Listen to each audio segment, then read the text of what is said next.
"I wonder where you come from," he remarked. "Your mother had the same hair phenotype, unusual. Perhaps she was third." Gideon swallowed. "Don't," she said. "Don't make cryptic comments about my mother. You don't know the first thing about her or me.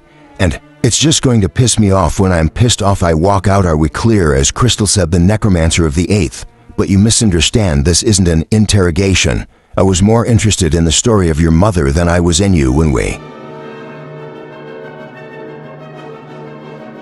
Question: Glorica, you were an accidental inclusion. Glorica confused the erroneous with the useful.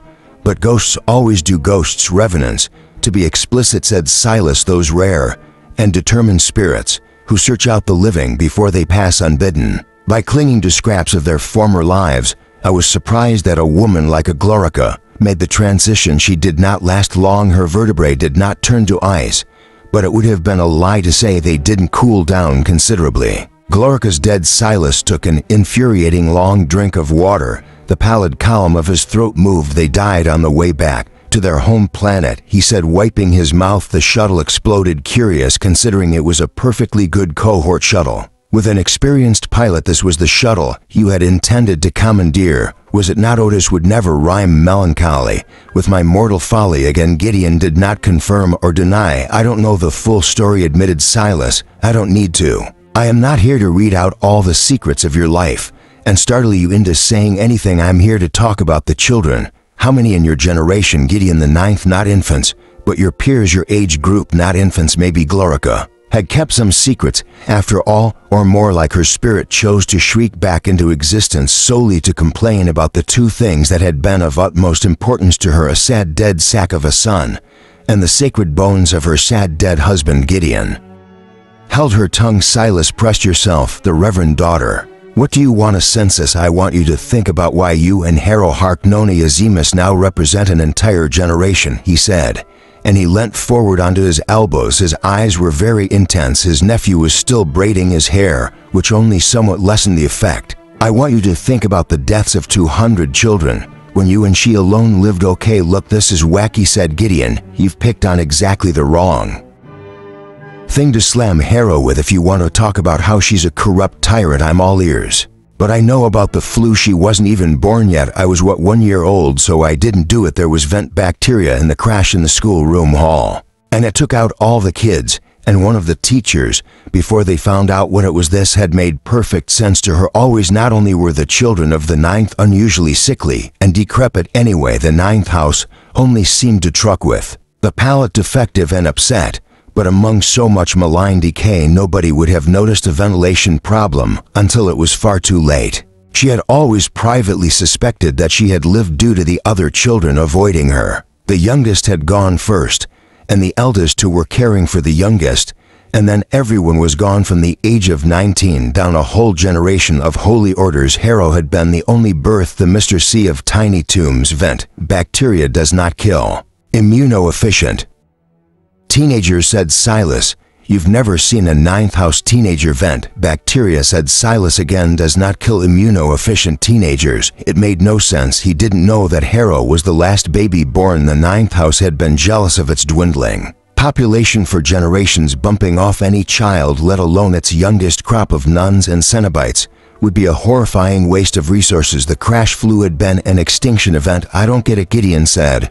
Are you trying to make out like the Reverend Father and Mother killed hundreds of their own kids? He did not answer her. He took another long draw of his water column, had finished the braid and pinned it back, perfecting the usual severe silhouette of the master's pale head, after which she measured tiny spoonfuls of black tea into a jug to steep cold. He then lowered himself down onto a stool a little way away from the table, close to the door and face to the window. Like a true paranoid, the Cavalier took a pile of what looked to be darning and began to run a nervous white seam up a pair of white trousers. The 8th house must all be masters to stains, she thought. The 9th house is a house of broken promises, said Silas. The 8th house remembers that they were not meant to live. They had one job, one rock to roll over, one tomb, one act of guardianship, to live and die in a single blessedness. And they made a cult instead, a house of mystics who came to worship a terrible thing, the ruling Reverend Father and Mother. Are the bad seeds of a fugitive crop. I do not know why the emperor suffered that shadow of a house, that mockery of his name, a house that would keep lamps lit for a grave. that was meant to pass into darkness is a house that would kill 100 children, a house that would kill a woman and her son simply for attempting to leave is a house that would kill 100 children. Gideon felt grimy and unsettled. I need a better motivation than the fact that the 9th house sucks, she said. Why kill 100 kids? More importantly, why 100 kids and not me or Harrow? Silas looked at her over steepled fingers. You tell me, Gideon, the 9th. He said, you are the one who tried to leave in a shuttle. They planted a bomb. And Gideon was silent. I do not think any sign of the Reverend Mother and the Reverend Father should become a licker, said Silas softly. The open grave of the 9th house should not produce its own revenant. In fact, I am unsure that any of us should become licker, since when was power, goodness, or cleverness truth? I myself no longer wish to ascend. Gideon, I've told you what I know, and I assume you will understand when I say I must take your keys from you. Her spine jolted her upright in her chair. The dust-colored fingers pulled on their bleached seam. That's what this is about, said Gideon, almost disappointed. My conscience is clear. I asked for the good of all the houses. What if I say no? Then I will challenge you for them. My sword. You may find the challenge hard without it, said Silas Octokizaron, quiet and resigned in his triumph. Gideon couldn't help darting a glance at Callum, half expecting to find his sword already in his hand and a grim smile on his face. But he was standing with his needlework tumbled to the floor, his face closed like a fist, and his shoulders so set each tendon looked like it was flossing his clavicular joints. He was brown-eyed and baleful. But he was not looking at her. Master, he said, and stopped. Then I told her there'd be no violence here. Silas's eyes never left Gideon's, so they did not see his cavalier's face. There's no sin in that, Brother Ashed. All right, an oath to the 9th is us medicine to send. The necromancer said it sinks from sight and yields no benefit. She knows this as well as any, and better than some. The 9th heart is barren, and the 9th heart is black. Gideon opened her mouth for a witty riposte. Well, fuck to you too. But Callum got in first, to her infinite surprise. I'm not worried about the 9th heart, Uncle Brother Ashed, said Silas quite gently. Your heart is true every day we spent here. I'm not sure about that, said Callum. I share your feelings. But I said to her, I swear on my honor, we will waste no truth on liars, said Silas, his voice still colorless, but harder now, like water to ice, reminding not reassuring. No pledges on the damned. I said, repeated Callum slowly. I swear on my honor. What does that mean to you? Gideon stayed very still like a strung-up animal, but she let her eyes slide sideways to the door. Sudden movement might let her pick up her sword and get the hell out of there before this terrible uncle-nephew soap opera climaxed in beating her like a gong. But it might also remind them she existed, and that they could have this heart-to-heart later. Silas had shifted restlessly in his seat, and he was saying, I will not dissect words and meanings with you like a mountebank. Brother, leave the semiotics to the 6th. The softest love, nothing more than proving up. Spelled differently, is down. If a wasted oath pains you, I will lead you in atonement later. But for now I am your cavalier, said his cavalier. This shut Silas off mid-flow. I've got my sword. I've got my honor. Everything else is yours. Your sword is mine also, said Silas. His hands were gripping the finials of his chair, but his voice was calm and even and actually sympathetic. You need to take no action if your honor must remain unsullied. I may have your sword. Without asking for it, he raised his hand, and the white linen sleeve fell away from the pale chain cuff. Gideon remembered the blood-stuffy room where Abigail and Magnus lay, and she remembered all the color pulled from the room, like it was just so much fast fabric dye. She knew that this was a game over, and her eyes slid sideways from the door and onto Callum, who was looking right at her. The stares met for a single hot second. This single second felt like so long and stretched to pause that her overwhelmed nerves nearly went ping like elastic and fired her clean across the room. Then Callum seemed to make a decision. Once upon a time, you would have taken everything I said as gospel, he said in a very different voice. I used to think that was worse than now, but I was wrong. The hand faltered. Silas snapped his head around to stare at the older man. It was the first time he'd looked anywhere but at Gideon since she entered the room. I heard you to recall yourself, he said shortly. I recall myself perfectly, said Callum. You did once when you and I started this, when you weren't even 12, when you thought I knew everything. The fingers curled inward just slightly before straightening out again, as though some inner resolve had stiffened. "This is not the time," Colum said. "I respected the child at times. I can't stand the man," sighed Silas's voice had sunk to a dead whisper. "You made an oath, 10 years of training. Before you were even born, oath, 3 brothers with different blood types because we couldn't tell what you'd be, and which of us you'd need 10 years of antigens, antibodies, and waiting for you. I am the oath. I was engineered into a man who doesn't pick and choose his decency." His voice had risen to fill the room. This left Silas Octachesron perfectly white, and still Colum jerked his chin hard toward Gideon, and she noticed dimly that it was just another version of the open fork tine chin on Silas. He turned and strode toward the door, Gideon completely out of her depth, but sensing escape on some automatic rodent brain level, started out of her chair and followed. Silas stayed where he was. When Colum reached the sword, he picked it up, and Gideon had just a second to worry that he was now going to exploit some insane religious loophole and kill her with her own weapon. But this was beneath her. When Colum held her sword out to her horizontally in one hand, it was as cavalier to cavalier. His expression was perfectly calm now, as though the anger had never even surfaced, maybe at hand, and his eyes were the eyes of a man who had just tied his own noose. "She took her blade. She now owed him very badly, which sucked. The next time we meet," he said beneath his breath, as monolithic and impassive as when she'd arrived. "I think it's likely one of us will die." "Yeah," Gideon said. "Yeah." Instead of "I'm sorry," Colin picked up the knuckle knife and handed that to her. "As well get away from here," he said, and it sounded more warning than command. He moved away from her again. Gideon was solely tempted to take him with her and away from Silas, sitting still and pale in his great white room.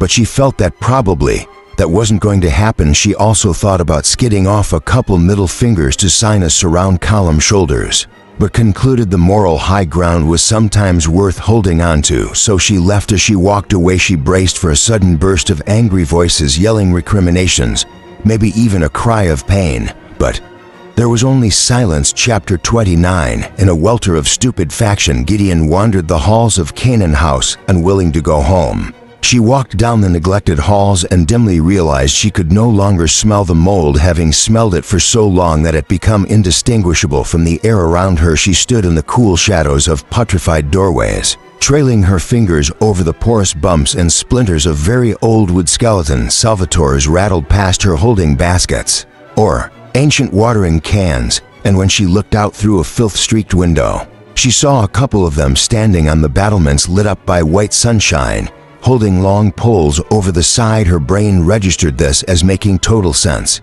Their ancient finger bones gleamed on the reels, and as she watched one pulling a jerking, flapping fish to the apex of its extreme journey from ocean to Fulong, the construct carefully put it in a bucket. She passed the great atrium with the dry, dubious fountain, and she found Teacher there. He was sitting in front of the fountain in a chair with a ruptured cushion, praying or thinking, or both. His shining head was drooping, but he gave her a weary smile. "How I hate the water," he said, as though this conversation was one they'd had before, and he was simply continuing it. "I'm not sorry that this has dried up ponds, rivers, waterfalls. I loathe them all. I wish they had not filled the pool downstairs. It's a terrible potent," I said. "But you're surrounded by sea," said Gideon. "Yes," said Teacher unexpectedly. "It is a bit of a pisser." Gideon laughed, slightly hysterical, and he joined in, but his eyes filled with tears. "Poor child," he said. "We're all sorry. We never intended this to happen. None of us." The poor child. Gideon might have been the child in question. She might have not. She strongly did not care either way. She soon found herself wandering through the little vestibule and past the gently lapping pool that Teacher hated, the low whitewashed ceiling, the softly gleaming tiles, past the glass frontage doors, which stood open, lay abandoned towels on the floor of the training room where the Cavaliers practiced their art, and what was unquestionably Nibirius's priskly pinned up jacket. And inside the training room was Corona. Her lovely golden hair was stuck up in sweaty tendrils atop her head, and she has stripped down to her camisole and her shorts, which Gideon was far too befuddled to appreciate, but not too befuddled to overlook. Her long, tawny limbs were leprous here and there with chalk dust, and she held a rapier and a knife. She was fixed in the classic training attitude. "I'm coming down," in a slowly controlled arc through the movements of thrust, half-step, knife, thrust, retreat, and there was a deep red flush of exertion on her face. Her necromantic robe lay abandoned in a thin filmy heap at the side, and Gideon watched fascinated through the open door. Corona Beth spun to face her. Her stance was good. Her eyes were very beautiful, like amethysts. Have you ever seen a necromancer hold a sword? Before she asked Gally. No, said Gideon. I thought their arms would all flop around. The third princess laughed. The flush on her cheeks was a little bit too hot. And Pink, my sisters, do she said she can't hold her arms up long enough to braid her hair. Do you know, ninth, I've always wanted to challenge you. This was said with a low, intense breathlessness ruined by the addendum. Bob said it was incredible. This was maybe the worst statement of a day, so filled with terrible statements that they crowded one another like spectators at a duel. Once Gideon would have loved to hear Corona talk to her with that low, breathy intensity, maybe saying your biceps there are 11 out of 10, but right now she did not want anyone to talk to her at all. If I never thought Nibirius again, I'd be happy, she said. He's a prick. Corona laughed in a hard, light trill. Then she said smilingly, you might have to eventually, but I don't mean him. She lunged. Gideon drew, because despite her brain's long, droning white noise, her nervous system was still full of adrenaline. She slipped her hand into her gauntlet and was cautious. When she met Corona's shiny third blade with her own, was surprised at the force behind the blow, at the manic energy in the other girl's eyes. Gideon pushed down, forcing Corona's blade aside, and Corona moved with her, sliding her blade down with the pressure, her footwork taking her into a beautiful disengage. She pressed, and it was only a hasty parry on Gideon's part that kept the princess at bay. Corona was breathing hard. For a moment Gideon thought that this was the necromancer weakness coming to bear, the lungs already sagging under the strain, but she realized that Corona was excited and also very nervous. It was like the queenly, confident Corona of old, masked over badly damaged stuffing. This lasted just a moment. She gave a sudden purple, furtive look over Gideon, shoulders stiffening and retreating backward, and there was an indrawn breath from the doorway. Drop it, barked Nibirius. Turn. No fucking likely, thought Gideon, but he skirted far around her reach, lunging past her to curl a hand hard around Corona's forearm. His eyes were bugged out with alarm. He was in his undershirt, with his collection of rangy and sinuous muscles all being brought to bear on his princess. She sagged mutinously, like a child caught fist deep in the lolly's jar, and he was putting his arm around her. You can't, he was saying, and Gideon realized he was also terrifically afraid. You can't. Corona made a giving up sound of incoherent, fruitless rage, muffled by Nibirius's arm. It was thankfully not tears. She said something that Gideon missed, and Nibirius said in reply, I won't tell her. You can't do this, John. Not now. For the second time that day, Gideon drifted away from a scenario she was utterly shot out of, something she did not want to be privy to. The saline tickled her nose as she sheathed her rapier and backtracked away before Nibirius decided he might as well challenge for her keys while she was there. But as she darted a glance over her shoulder, he had utterly discarded her presence.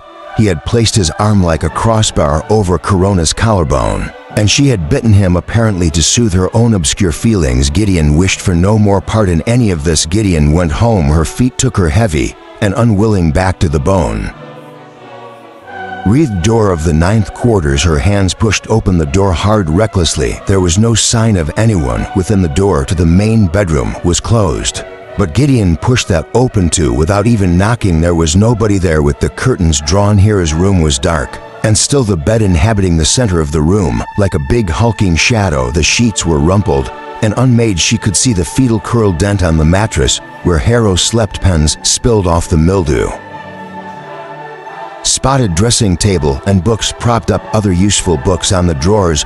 The whole room smelled like Hero, old locked tomb veils, and preserving salts ink. The faint smell of her sweat, it skewed harder toward the preserving salts. Gideon stumbled around, blindly kicking the corner of the four-poster bed in the same way that Corona had sunk her teeth into her cavalier's arm, stopping her toe. Not caring. The wardrobe door was ajar. Gideon made a beeline toward it, pulling it open violently.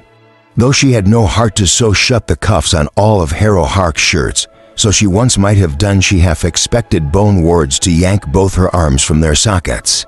But there was nothing, there was no guard, there was nothing to have ever stopped her doing this. This drove her demented for some reason. She slapped the rainbow of black clothes aside, neatly patched trousers, neatly pressed shirts, the formal vestments of the reverend daughter tied up inside a net bag and hung from a peg. If she looked at them too long she would feel tight-chested, so she very forcibly didn't. There was a box at the bottom of the cupboard, a cheap polymer box with dents in it tucked beneath a pair of Harrowhack's boots. She would not have noticed it except that there had been a cursory attempt to hide it with the aforementioned boots and a badly ripped cloak. It was about a forearm's length on every side. A sudden exhaustion of everything Harrow had ever locked away drove her to mindlessly pull it out. She eased off the pock-marked top with her thumbs, expecting diaries or prayer bones or underwear or lithographs of Harrow's mother. With numb fingers, Gideon removed the severed head of Pratizalaus, the 7th chapter 30 in the flimsy papered living room of the 6th quarters. Gideon sat staring into a steaming mug of tea. It was gray with the sheer amount of powdered milk stirred into it,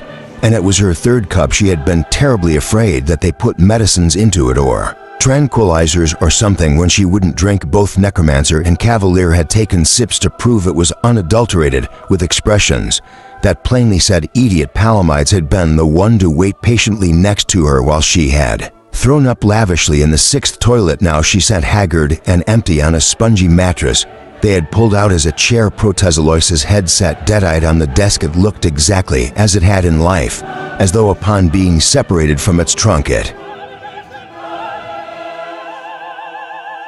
had entered into some perfect state of preservation, to remain boring forever. It looked about as lively as it had when she'd met him. Palamides was investigating the white gleam of the spinal column at the nape of the neck for maybe the millionth time. Camilla had shoved a mug of hot tea into Gideon's hands, strapped 2 swords to her back, and disappeared. This had all happened before Gideon could protest, and now she was left alone with calamities, her discovery, and a cluster headache. Things were happening too much. She took a hot mouthful, swirled tea around her teeth, and swallowed mechanically. She's mine. You said that 5 times now. I mean it. Whatever goes down, whatever happens, you have to let me do it. You have to. Gideon, what do I do? She said it quite casually. If she's the murderer, his interest in the spinal column was not abating. Palamides had slipped his glasses down his long, craggy nose and was holding the head upside down like he was emptying a piggy bank. He had even shone light into the nose and ears and horrible warp of the throat. I don't know, he said. What do you do? What would you do if you discovered Camilla was a murderer? Help her bury the body, said Calamities promptly. Sexters, I mean it. If Camilla wants someone dead, he said, then far be it for me to stand in her way. All I can do at that point is watch the bloodshed and look for a mop, one flesh, one end, and all that. Everyone wants to tell me about fleshes and ends today, said Gideon. Unhappily, there's a joke in there somewhere. You're sure there was nothing else along with the head, bone, matter, fingernails, cloth? I checked. Not total tool. Calamities, I trust Camilla. I trust that her reasons for ending someone's life would be logical, moral, and probably to my benefit, he said, sliding one fragile eyelid up an eyeball. Your problem here is that you suspect that Harrow has killed people for much less. She didn't kill. The 4th or 5th conjecture, but we'll leave it. Okay, so, said Gideon, putting her empty mug next to her mattress. You are now getting the impression that my relationship with her is more fraud than you might have guessed. You shock me, muttered Calamities. But that doesn't change the fact that I've known her as long as she's lived, and I thought I knew how far she'd go, because I will tell you for free, she has gone to some intensely shitty lengths, and I guess she's gone to some shittier lengths than I thought concerning me. But that's the thing. It's me, Sextus, it's always me. She nearly killed me 6 times growing up, but I always knew why. Palamides took off his glasses. He finally stopped molesting the head, and he pushed himself up and away from the desk. He sat down heavily on the mattress next to Gideon's skinny knees tucked up into his chest. Okay. Why? He asked simply. Because I killed her parents, said Gideon. He did not say anything. He just waited, and in the space of that waiting she talked, and she told him the beginning stuff, how she was born, how she grew up, and how she came to be the primary cavalier of the 9th house. And she told him the secret she had kept for 7 long and awful years. Hera Hark had hated Gideon the moment she clapped eyes on her, but everyone did. The difference was that although most people ignored small Giddy enough the way you would a turret that had sprouted legs, tiny Harrow had found her an object of tormentable fascination, prey, rival, and audience, all wrapped up in one. And though Gideon hated the Cloistrites and hated the locked tomb, and hated the ghastly great aunts, and hated Crux most of all. She was hungry for the reverend daughter's preoccupation. They were the only two children in a house that was otherwise busy getting gangrene. Everyone acted as though the Emperor had personally resurrected Harrow Hart just to bring them joy. She had been born healthy and whole, a prodigious necromancer, a perfect penitent nunlet. She was already mounting the amber and reading out prayers, even as Gideon began desperately praying herself that she might one day go to be an enlisted soldier, which she had wanted ever since Iglam, and the only person Gideon didn't hate all the time had told her she might be one. The captain had told her stories of the cohorts since Gideon was about 3. This was probably the best time of their relationship. Back then they clashed so consistently that they were with each other most of the time. They forced each other bloody for which Harrow was not punished, and Gideon was. They set elaborate traps, sieges, and assaults, and grew up in each other's pockets, even if it was generally while trying to grievously injure the other one. By the time Harrow was 10 years old, she had glutted herself on secrets. She had grown bored of ancient tombs, bored of the bone she had been raising since before she'd finished growing her first set of teeth, and bored of making Gideon run gauntlets of skeletons. At last, she set her gaze on the one thing truly forbidden to her. Harrow became obsessed with the locked door. There was no key to the locked door. Maybe there had never been a key to the locked door. It simply didn't open. What lay beyond would kill the trespasser before they'd cracked it wide enough to go through anyway. And what lay beyond that, long before ever getting to the tomb, would make them wish they were dead long before their final breath. The nuns dropped to their knees at the mere mention of what was through there. It was the brief delight of Gideon's life that the unnecessarily beatified Harrow Hart Nona Jezumis chose to ditch her sainthood and unlock it, and that Gideon had been witness to that fact. Out of everyone who found Gideon nerve-repellent, Harrow's parents had always found her particularly so. They were chilly, joyless ninth house necromancers of the type that Silas Octocazarans seemed to think universally inhabited Dribba Black and Heart power and appearance. Once when she had touched a fold of prime Hark known as Fionas's vestments, he had held her down with skeletal hands and whipped her till she howled. It was only out of the most desperate perversity that she ran straight to them to tell her tale, out of some baffling desire to show some evidence of house loyalty, to absolutely drop Harrow in the shit, to get the pat on the head she knew she'd earn for preserving the integrity and the fervid spirit of the house, precisely the qualities she was so ceaselessly accused of lacking. She felt no flicker of guilt or doubt just hours before she'd wrestled Harrow down in the dirt, and Harrow had scratched until she'd had half of Gideon's face beneath her fingernails. So she told them, and they listened. They had not said a word either in praise or in censure, but they had listened. They had called for Harrow, and they had made Gideon leave. She waited outside the great dark doors of their room for a very long time because they hadn't told her to go away. Just go out of the room. And because she was a shitty trash child, she wanted to relish the one chance she had of hearing Harrow Hart raked over the coals. But she waited a whole hour and never heard a damn thing, let alone Harrow screams, as she was confined to OS duty until she turned 30.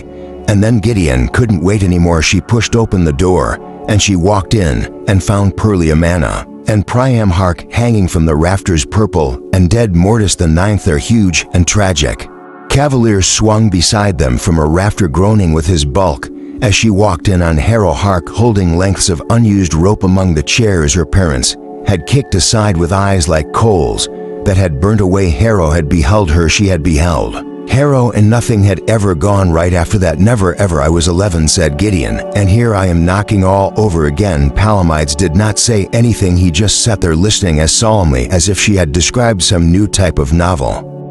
Necromantic theorem. Far from feeling cleansed by her impromptu confession, Gideon felt absolutely the opposite, dirty and muddy, terribly exposed, as though she had unbuttoned her chest and given him a good long look at what was inside her ribs. She was garbage from the neck to the navel. She was packed tight with a dry and dusty mold. She had been filled up with it since she was 11, on the understanding that as long as she was attached to the House of the Ninth, she could never make it go away. Gideon took a long breath, then another. Harry wants to become a lector. She said she would do anything to become a lector. She'd easily have killed Dulcine's cavalier. She thought it would help her become a lector. Nothing else matters to her. I know that now. In the last couple days I sometimes thought Gideon did not finish that sentence, which would have been that she had stopped making it her top priority. Calamity said very gently, "You really should not need me to tell you that an 11-year-old isn't responsible for the suicides of 3 grown adults." "Of course, I'm responsible," said Gideon disgustedly. "I made it happen." "Yes," said Calamities. "If you hadn't told Harrow's parents about the door, they would not have made the decision to end their lives. You inarguably caused it.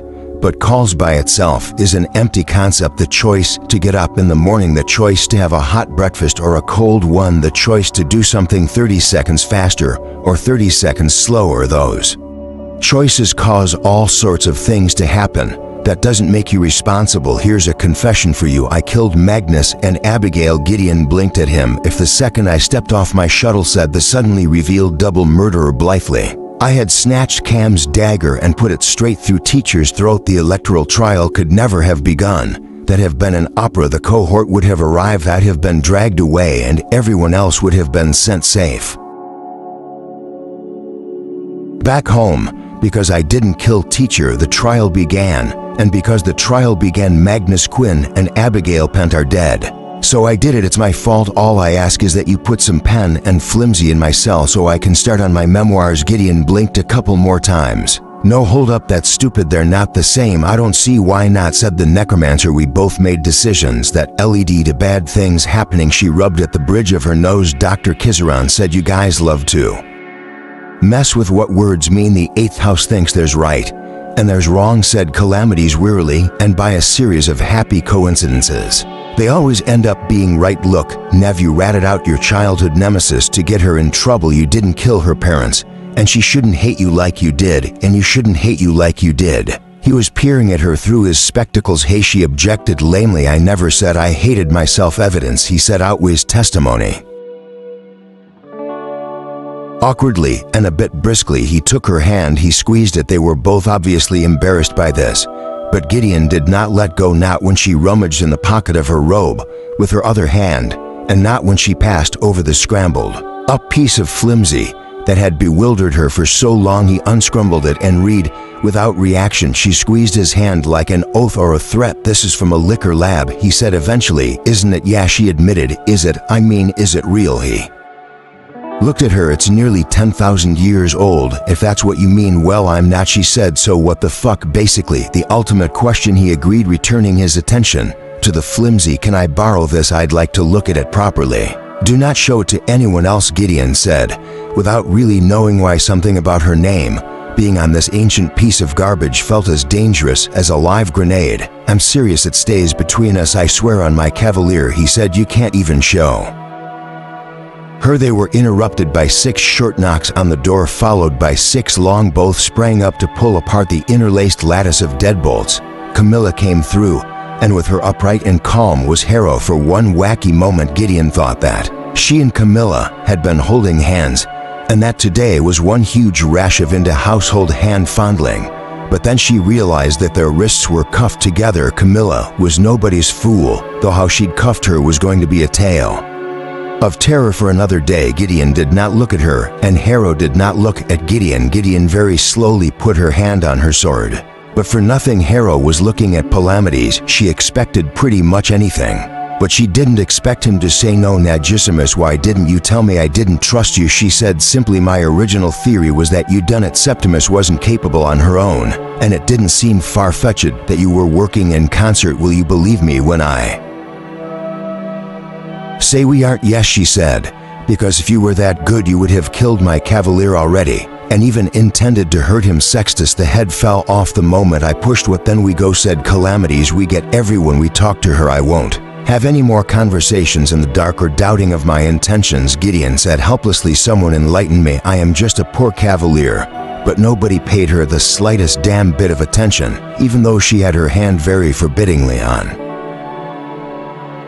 her sword. Harrow was ignoring her entirely in favor of Calamities, and she was saying, "I wasn't sure you'd be willing to go that far even for the truth." Calamides looked at her with an expression as gray and airless as the ocean outside the window. Then you do not know me, Harrow. Hark! They all crowded into Dulcinere's little hospital room. It was them, and the priest with the salt and pepper braid, who scuttled out as though affrighted as they lined the room in stony array. The whole gang had arrived for party times. Calamities had sent for all the survivors, though considering their current group-wide interest in killing one another, the fact that they had bothered coming was nothing short of a miracle. The seconds stood against the wall, their jackets less creased than their faces. Anth and Coronabeth sat fusily crowded up on each other's knees, with their cavalier close behind. Silas stood inside the door column, stood just behind him, and if anyone had wanted to take them all out then and there, it would have been as simple as shutting the door and letting them all asphyxiate on the various turns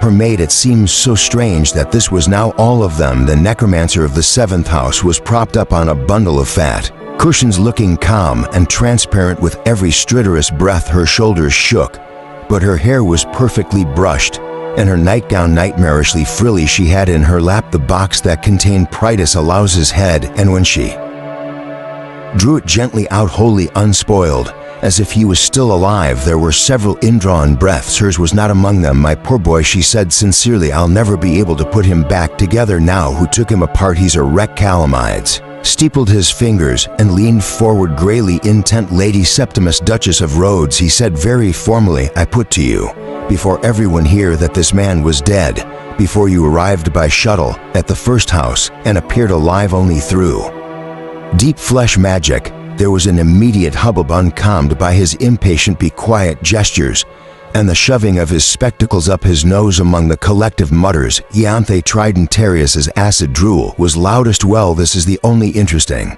thing she's ever done. Nearly as piercing was Captain Deutero's impossible. He's been with us for weeks. It's not impossible at all, said Dulcinea herself. She had been gravely meeting Protessa Lois's murky stare as they're trying to find something out, and now she settled the head on her lap. The seventh house have been perfecting the way of the beguiling corpse for years and years and years. It's just not entirely allowed. It is unholy, said Silas flatly. So is so siphoning, my child, she said in tones of deliberately celestial sweetness. And it's not unholy, it's entirely useful and blameless, just not when you do it like this, which is the very old way. The seventh aren't just soul stoppers and mama fires. Yes, Pro was dead before we even landed, Gideon said just as flatly as Silas. Why, those enormous flower blue eyes turned to Gideon as though she were the only person in the room. There was no laughter in them, or else Gideon might have started to yell. Suddenly the dying necromancer seemed enormously old, not with wrinkles, but with the sheer dignity and quiet with which she sat there, totally serene. This competition caught out my house, she said boldly. Let me tell you the story. Dulcinea Septimus was never intended to be here. Gideon the ninth, they would have preferred she be laid up at home and have another 6 months wrung out of her. It's an old story of the house, but there wasn't another necromantic heir, and there was a very good cavalier primary, so even if the necromantic heir was one bad cold away from full lung collapse, it was thought that he might even the odds. But then he had an accident. Dulcinea fratted the doll hair of the head with her fingertips, then smoothed it out as if it were a doll's.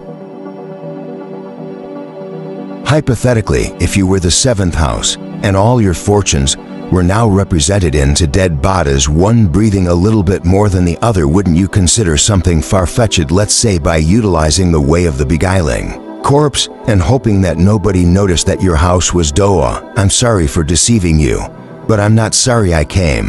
That doesn't add up. Harrow was stiff as concrete. Her eyes were huge and dark, although only Gideon could tell, very agitated. The spell you're talking about is not within the range of a normal necromancer. Septimus, impossible for a necromancer in their prime, let alone a dying woman. A dying woman is the perfect necromancer, said Yanni. I wish I could get rid of that idea, maybe for the final 10 minutes, said Calamities. The technical fact that dying enhances your necromancy is officiated considerably by the fact that you can't make any use of it. You might have access to a very personal source of sanity, but considering your organs are shutting down, it's not possible, insisted, her words hard and clipped in her mouth. You seem to know a lot about it. Well, I put it to you. Would it be possible for all the heads of the seventh house, said Dulcinea calmly, adepts of the perfect death, a seventh house mystic, secret one that's been ours forever, working all in concert, perhaps initially But King Undying, said Silas, primly disgusted. It was a conspiracy. Oh, sit on it, said Dulcinea. I know all about you and your house master. Silas Octakizaran, the emperor himself, never bothered to speak out against beguiling corpsehood. But he did say that siphoning was the most dangerous thing any house had ever thought up, and ordered only to be done with the siphoning cuffs. That does not mitigate the penalty for performing a necromantic act of transgression.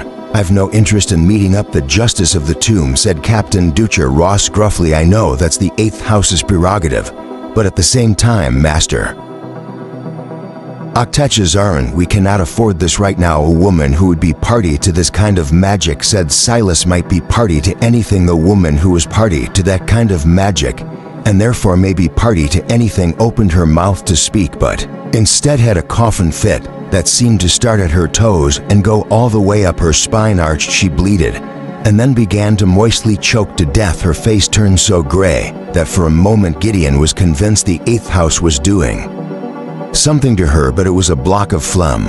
Rather than her soul being sucked out, Palamides went for her, as did Camilla. He turned her over on her side, and she did something awful and complicated with her finger inside Dulcinea's mouth. The head on her lap went rolling and was caught only by the quick reflexes of Princess Ianthe, who cupped it between her hands like an exotic butterfly. What do you want, Dr. Kizaran, said the captain in the wake of this stone-faced room confinement.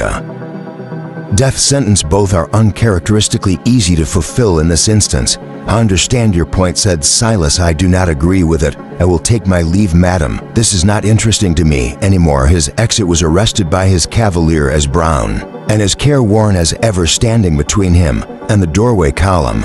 Did not really seem to notice his necromancer's attempts to leave the furnace. He said shortly, if we've got his head, what's in the furnace? Dulcinea, gray and squirming, managed. What did you find in the foot? Before Palamity slapped her on the back, at which point she coughed up what looks like a ball of bloody twigs. The third turned their faces away. Captain Deuteros did not. Maybe she'd seen worse. She gestured to her lieutenant, who had removed the head none too gently from Ian Fay's fascinated gaze and was boxing it up as though it were an unwanted meal. The captain moved closer to Harrow and Gideon and demanded who found him. I did, said Harrow casually, failing to provide any details on how I took the head, because I couldn't readily transport the body. The body has since disappeared through unknown means. Though I've got my suspicions, the skull's mine by finder's rights. 9th, the head is going in the morgue where it belongs, said the captain. You don't have carrying rights over found murders, and today is not the day when I'll countenance your house taking bones that don't belong to it. I agree with Judith, said Corona. She had pushed her twin off her thigh and was looking a bit green around her lovely gills. She also looked uncharacteristically tired and careworn, though she managed to pull this off with a certain pensive loveliness to the fine crinkles at her eyes and mouth. Today isn't the day when we start to use one another's bodies, or tomorrow, or ever. We're not barbarians. Share pro-verification, remarked her sister to nobody in particular. Some people will do anything to get ahead. Everyone ignored her, even Gideon, who found herself trembling like a leaf. Harrow Hark said merely, the furnace bones are still mine to identify. You can utilize the morgue all you like, so the captain dismissively, but the bodies aren't your property, reverend daughter. That goes for the warden. That goes for everybody. Do I make myself clear,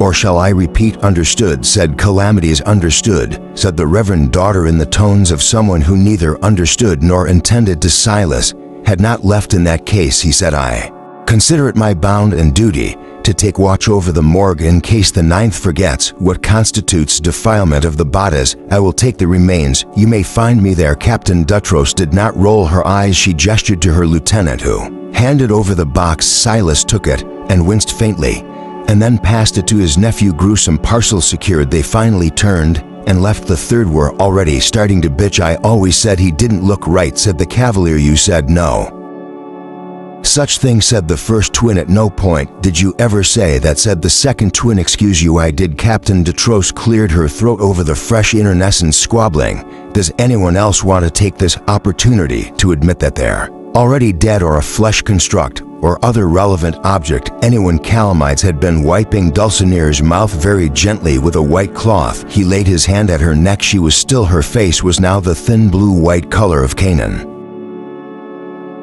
house's milk, and for a moment Gideon expected him to add her to the already dead list. She would decide to go out with an audience with her hair done, and with her miserable secrets revealed. Now she knew that Dulcinea had always been alone, carrying on an even greater fast than Gideon's, knowing the impossibility of the odds. But the dying necromancer sucked in a sudden rattling pop balloon breath, her whole body surging in spasm. Gideon's heart started up again before she could move.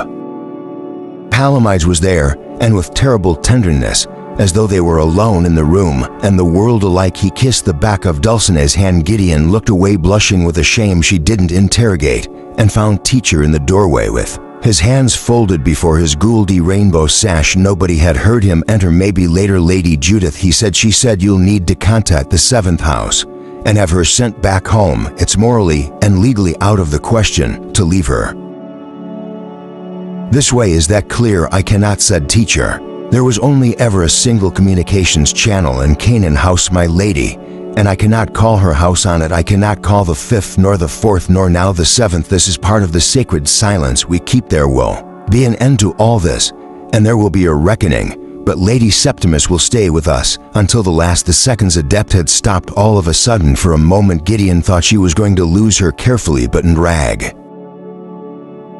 But she cocked her dark head and said, "Lieutenant, ready, set, march." Of the 2nd, and they both marched out as though they were in parade formation.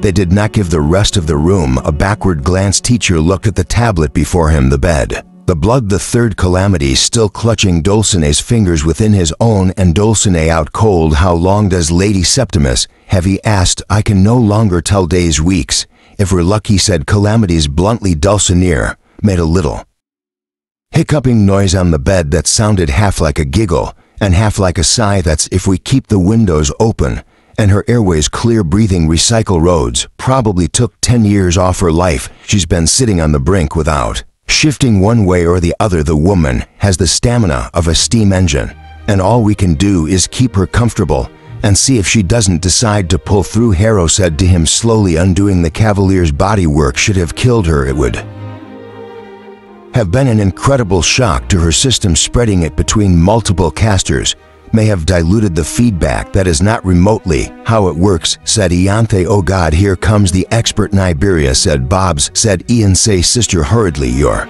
getting hungry. Let's go find some food." Gideon watched her necromancer's gaze fix on Enth Tridentarius. Enth did not notice, or affected not to notice. Her eyes were as pale and purple and calm as they ever were. But Harrow Hark was quivering like a maggot next to a dead duck as the 3rd draped out, as noisy as if they were leaving a play, not a sick room. Harry's eyes went with them. Gideon said aloud, "Hey Palamides, do you need someone to stay with her?" "I will," said Teacher. Before Palamides could respond, "I will move my bed here. I will not leave her alone again. Whenever I must leave my post, one of the other priests will take my place. I can do that much. At least I am not afraid, nor do I have better things to do with my time, whereas I am very much afraid you do." Gideon allowed herself a lingering look at Dulcinea, who made for a more beginning corpse than her stolid dead cavalier ever did, lying on the bed, looking nearly transparent with streaks of drying bloodied mucus on her chin. She wanted to help, but out of the corner of her eye she saw her moving out of the doorway and into the corridor, staring after the disappearing 3rd, and she stilled herself to say, "Then we're out. Can you let us know if anything changes?" "Someone will come for you," said Teacher gently. "Cool." Calamities.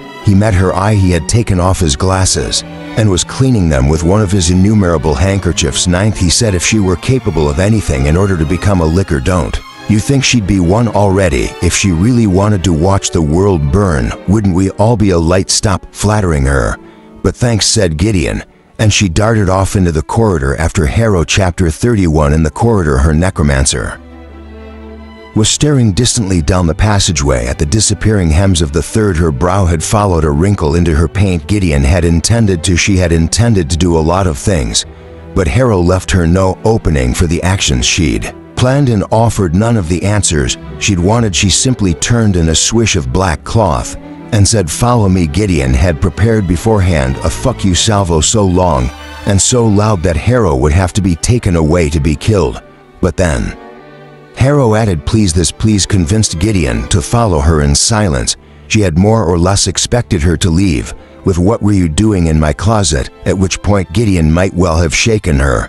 until the teeth in her head and the teeth in her pockets all rattled. Harrow Hark swept down the stairs, two at a time, the treads creaking in panic as they went down the grand flight that led them to the atrium. From there, down one corridor, down another, one left, and then down the steps to the training rooms. Hera ignored the tapestry that would have taken them to the hidden corridor and the ransacked Lichta laboratory where Jean-Marie had died, and instead pushed open the big dark doors to the pool. Once there, she tossed down two grubby knuckles from her pockets. A substantial skeleton sprang from each unfurling. They stood before the door, linked elbows, and held it shut. She scattered another handful of chips like pale grain. Skeletons rose, forming and expanding the bone as they bubbling up from it. They made themselves a perimeter around the whole room, pressing the nobles of their spines against the old ceramic tile and standing to attention shoulder to shoulder. They stood as though bodyguards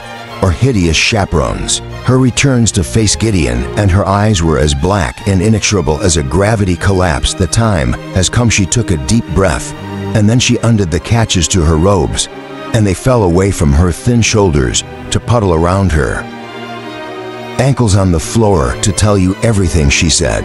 Oh, thank God for that, said Gideon, hysterically, profoundly embarrassed at how her heart rate had spiked. Shut up and get in the pool. This was so unanticipated that she didn't bother to question or to complain or even to hesitate. Gideon unhooked her robe and hood and pulled off her shoes, unstrapped her rapier and the belt that held her gauntlet. Harris seemed ready to enter the greenly lapping waves, wearing her trousers and shirt. So Gideon figured, oh well, what the hell, and made the plunge almost fully clothed.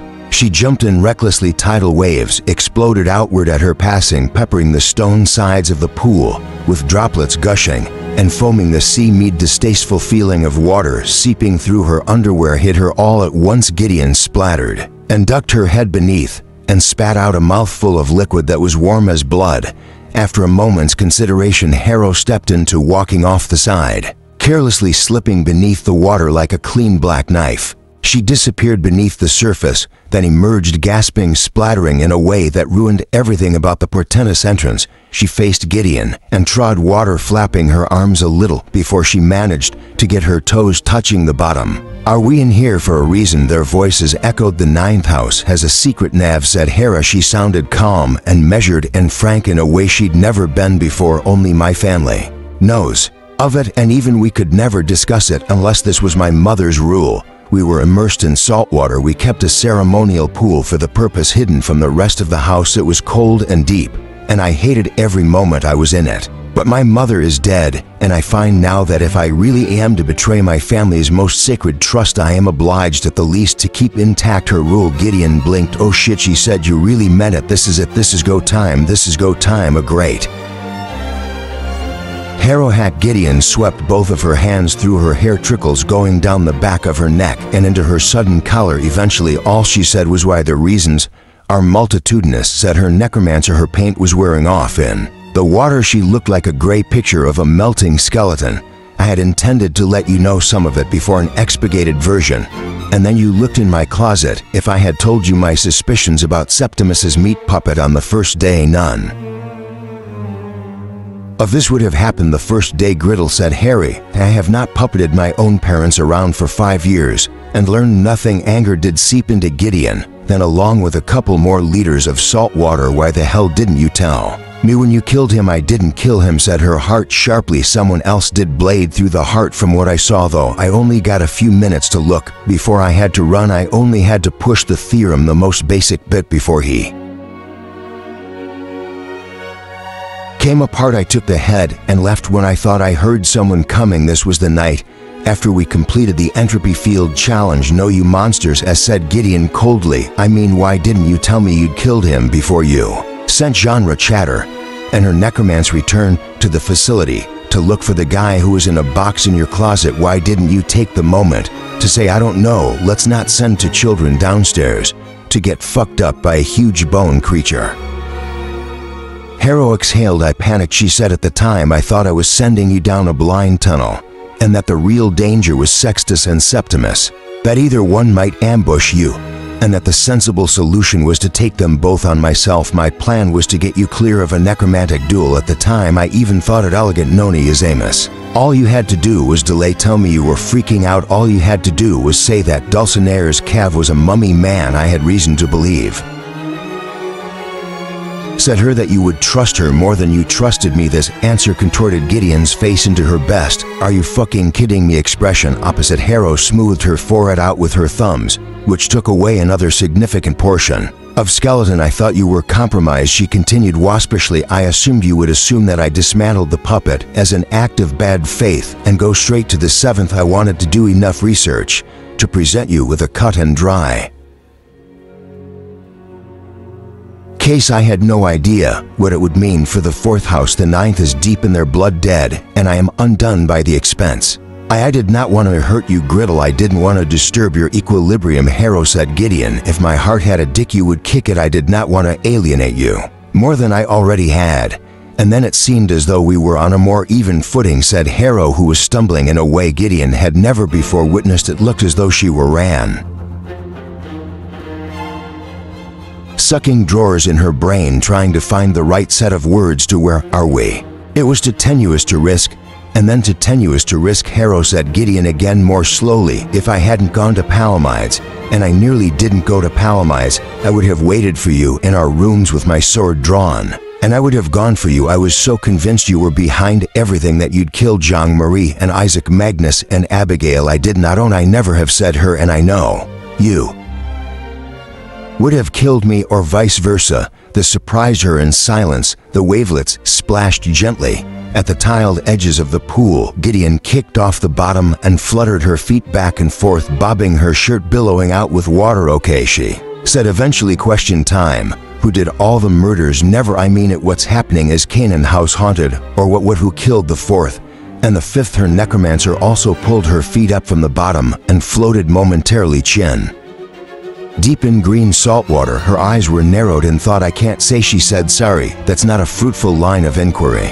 We are being pursued by revenants, or it's all part of the challenge, or one or more of us is picking off the others. The murders of the 5th and the 4th may be connected or not. The bone fragments found in everyone's wounds don't match naturally, but I believe their very particle formation points to the same type of necromantic construction, no matter what Sexter says about topological resonance and skeletal archetype theory. Harrow, don't make me drown myself. My conclusion, if the murders are linked, and if some adept rather than a revenant force or the facility itself is behind the construct you saw, then it is one of us, said Harry. We're the only living beings in Canaan house. That means the suspect list is the Tridentary Sextus Octechizron the 2nd or myself, and I haven't discounted the teacher, and the priest Septimus has something of an alibi. Yes, being nearly dead, said Gideon. Harrow Hart said rather grudgingly, I've downgraded her in some respects, logically judging by ability and mind and the facility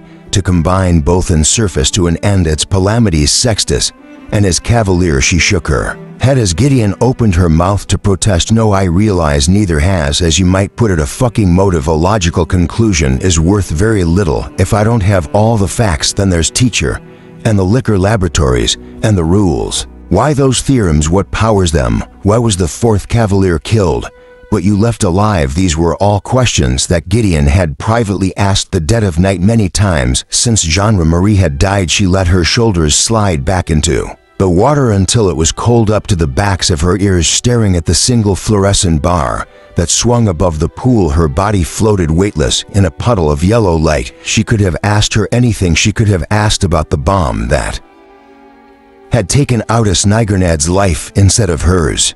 Or she could have asked about her whole entire existence, why it had happened, and for what reason. Instead, she found herself asking, what do you know about the conditioner pathogen that bumped off all the kids? The one that happened when I was little, before you were born. The silence was terrible. It lasted for such a long time that she wondered if her had slightly drowned herself in the interim, until it didn't happen before I was born. So the other girl, sounding very unlike herself, or at least that's not precise enough. It happened before I was even conceived. That's unwholesomely specific. It's important. My mother needed to carry a child to term, and that child needed to be a necromancer to fill the role of true heir to the locked tomb. But as necromancers themselves, they found the process doubly difficult. We hardly had access to the fetal care technology that the other houses do. She had tried and failed already. She was getting old. She had one chance, and she couldn't afford chance. Gideon said, "You can't just control whether or not you're carrying a necro. Yes, you can," said Hera, "if you have the resources and are willing to pay the price of using them." The hairs on the back of Gideon's neck rose. "Waitly Hero," she said slowly, "by resources, are you saying to 100 children?" said Hero Hark tiredly. "From the ages of 6 weeks to 18 years, they needed to all die more or less simultaneously for it to work." My great-aunts measured out the organ of phosphates. After weeks of mathematics, our house pumped them through the cooling system. From somewhere beneath the pool, a filter made blurting sounds as it recycled the spill off. Hero said the infants alone generated enough energy to take out the entire planet. Babies always do for some reason. Gideon couldn't hear this. She held her knees to the chest and let herself go under just for a moment. The waters sluiced over her head and through her hair. Her ears roared, then popped when she pushed above the surface again. The noise of her heartbeat thumping through her skull was like an explosion. "Say something," said Hero Hark. "Gross," said Gideon. "Dolly, it the worst.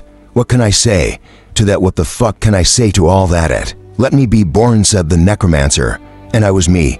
And I have been aware since I was very young about how I was created. I am exactly 200 sons and daughters of my house Griddle. I am the whole generation of the 9th. I came into this world a necromancer at the expense of Dryba's future, because there is no future without me." Gideon's stomach churned, but her brain was more urgent than her nausea. "Why leave me though?" she demanded. "They murdered the rest of the house, but they left me off the list." There was a pause. "We didn't," said Harry. "What, you were meant to die, Griddle, along with all the others. You inhaled nerve gas for 10 full minutes. My great-aunts went blind just from releasing it, and you weren't affected even though you were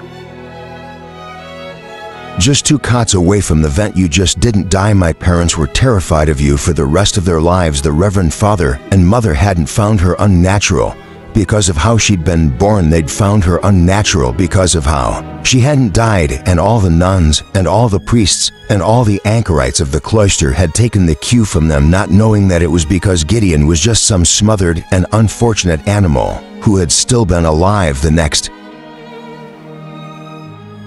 day the world revolved as Hero floated closer. Memory took Polyamna's steady gaze and refocused the way it slid through and over Gideon from contempt to dread. It took the stentorious short-changed breath when Priam Hark saw her and breathed it again in horror, not in repugnance. One small kid who to 2 adults was a walking reminder of the day they had chosen to mortgage the future of their house. No wonder she had hated the huge dark doors of Dryba. Beyond that portal lurked the used up, emptied out shades of a bunch of kids whose main sin in life was that they'd been good batteries. "And do you think you're worth it?" she asked bluntly next to her. Harry didn't flinch. "If I became a licker," she said meditatively, "and renewed my house and made it great again, and greater than it ever was, and justified its existence in the eyes of God the Emperor, if I made my whole life a monument to those who died to ensure that I would live, and live powerfully." Gideon waited. "Of course I wouldn't be worth it," Hero said scornfully. "I'm an abomination. The whole universe ought to scream. Whenever my feet touch the ground, my parents committed a necromantic sin that we ought to have been torpedoed into the center of Dominicus for. If any of the other houses knew of what we'd done, they would destroy us from orbit without a second thought. I am a war crime." She stood up. Gideon watched as sheets of seawater slicked down her shoulders, her hair a wet black cap on her skull, her skin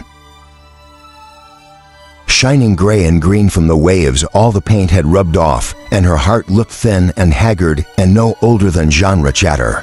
"But I'd do it again," said the war crime. "I'd do it again if I had to." My parents did it because there was no other way. They didn't even know I had to be a necromancer of their bloodline, NAV. Because only a necromancer can open the locked tomb. Only a powerful necromancer can roll away the stone. I found that only the perfect necromancer can pass through those wards and live, and approached the sarcophagus. Gideon's toes found purchase, and she stood chest deep in water, goose bumped all over from the cold. What happened to praying that the tomb be shot forever and the rock never be rolled away? My parents didn't understand either, and that's why they died, said Harrow Hart. That's why when they knew I'd done it, that I'd rolled away the stone, and that I'd gone through the monument, and that I had seen the place where the body was buried, they thought I'd betrayed God. The locked tombs meant to house the one true enemy of the king, undying Nav, something older than time, the cost of the resurrection, the beast, that he defeated once, but can't defeat twice, the abyss of the first, the death of the Lord. He left the grave with us for our safekeeping, and he trusted the ones who built the tomb a myriad ago to war themselves up with the corpse and die there, but we didn't, and that's how the ninth house was made. Gideon remembered Silas. Octokaiserin the Eighth never forgot that the ninth was never meant to be. Are you telling me that when you were 10 years old, you busted the lock on the tomb, broke into an ancient grave, and made your way past hideous old magic to look at a dead thing, even though your parents told you it'd start the apocalypse? Yes, said Hera. Hark. Why? There was another pause, and her look down into the water, limned by electric light. Her pupils and her irises appeared the same color. I was tired of being 100 corpses, she said simply. I was old enough to know how monstrous I was. I had decided to go and look at the tomb, and if I didn't think it was worth it to go up the stairs, all the flights of the ninth house, open up an airlock and walk and walk. She lifted her gaze. She held Gideon's. But you came back instead, said Gideon. I'd told the Reverend Mother and the Reverend Father what I'd seen you do. I killed your parents. What? My parents killed my parents? I should know, but I told them my parents killed themselves because they were frightened and ashamed, said Harry tightly. They thought it was the only honorable thing to do. I think your parents must have been frightened and ashamed for a hell of a long time. I'm not saying I didn't blame you. I did. It was much easier. I pretended for a long time that I could have saved them by talking to them. And Mortis the Ninth, when you walked in, when you saw what you saw, when you saw what I had failed to do, I hated you because you saw what I didn't do. My mother and father weren't angry, and if they were very kind to me, they tied their own nooses, and then they helped me tie mine. I watched them help Mortis onto the chair. Mortis didn't even question it. He never did. But I couldn't do it. After all, I convinced myself I was ready to do. I made myself watch when my parents, I could not do the slightest thing my house expected of me. Not even then. You're not the only one who couldn't die. The waves lapped tiny and quiet around their clothes and their skins. Her eye, said Gideon, and her voice cooled. Harrow, I'm so bloody sorry. Harrow's eyes snapped wide open. The whites blazed like plasma. The black rings were blacker than the bottom of Dreba. She waded through the water, snatched Gideon's wet shirt in her fists, and shook her with more violence than Gideon had ever thought her muscularly capable of. Her face was livid in its hate. Her loathing was a mortar. It was combustion. You apologize to me, she bellowed. You apologize to me. Now you say that you're sorry, when I have spent my life destroying you. You are my whipping girl. I hurt you because it was a relief I exist, because my parents killed everyone and relegated you to a life of abject misery, and they would have killed you too and not given it a second's goddamn thought. I have spent your life trying to make you regret that you weren't dead, all because I regretted I wasn't. I ate you alive, and you have the temerity to tell me that you're sorry. Flecks of spit on her hawk's lips. She was retching for air. I have tried to dismantle you, Gideon. Nev, the ninth house poisoned you. We trolled you underfoot. I took you to this killing field as my slave. You refused to die, and you pity me. Strike me down. You've won. I've lived my whole wretched life at your mercy, yours alone, and God knows I deserve to die at your hand. You are my only friend. I am haunted without you. Gideon braced her shoulders against the weight of what she was about to do. She shared 18 years of living in the dark with a bunch of bad nuns. In the end, her job was surprisingly easy. She wrapped her arms around her own Nona Gessimus and held her long and hard like a scream. They both went into the water, and the world went dark and salty. The reverend daughter fell calm and limp, as was natural for one being richly drowned. But when she realized that she was being hugged, she thrashed as though her fingernails were being ripped from their beds. Gideon did not let go. After more than one mouthful of saline, they ended up huddled together in one corner of the shadowy pool, tangled up in each other's wet shirt sleeves. Gideon peeled her head off her shoulder by the hair and beheld it taking her inventory. Her point-boned, hateful little face, her woeful black brows, the bloodless bow of her lips. She examined the disdainful set of the jaw, the panic in the starless eyes. She pressed her mouth to the place where Harrow's nose met the bone of her frontal sinus, and the sound that Harrow made embarrassed them both. Too many words, said Gideon confidentially. How about these? One flesh one and bitch. The ninth house necromancer flushed nearly black. Gideon tilted her head up and caught her gaze. Say it, loser. One flesh one and Harrow repeated fumblingly, and then could say no more.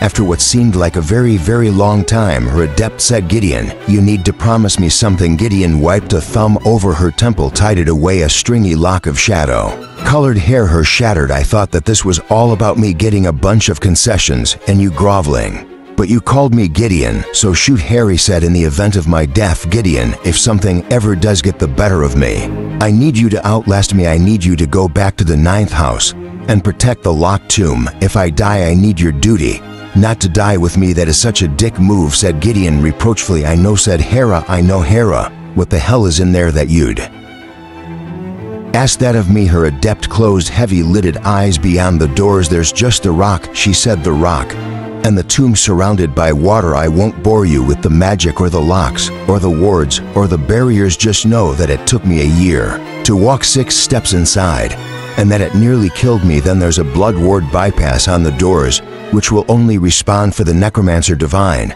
But I knew there had to be an exploit, a way through for the true and devout tomb keeper. I knew in the end it had to open for me. The water's salt, and it's deep, and it moves with a tide that shouldn't exist. The sepulchre itself is small, and the tomb. Her eyes opened. A small, astonished smile creased her mouth. The smile transformed her face into an affliction of beauty that Gideon had heretofore managed to ignore. The tomb is stone and ice, nav, ice that never melts, and stone that's even colder, and inside in the dark there's a girl. Oh, what a girl, you yellow-eyed moron, said Harrow Hark. Her voice dropped to a whisper, and her head was dead weight in Gideon's hands. Inside the locked tomb is the corpse of a girl. They packed her in ice. She's frozen solid, and they laid a sword on her breast. Her hands are wrapped around the blade. There are chains around her wrists coming out of her grave, and they go down into holes by each side of the tomb.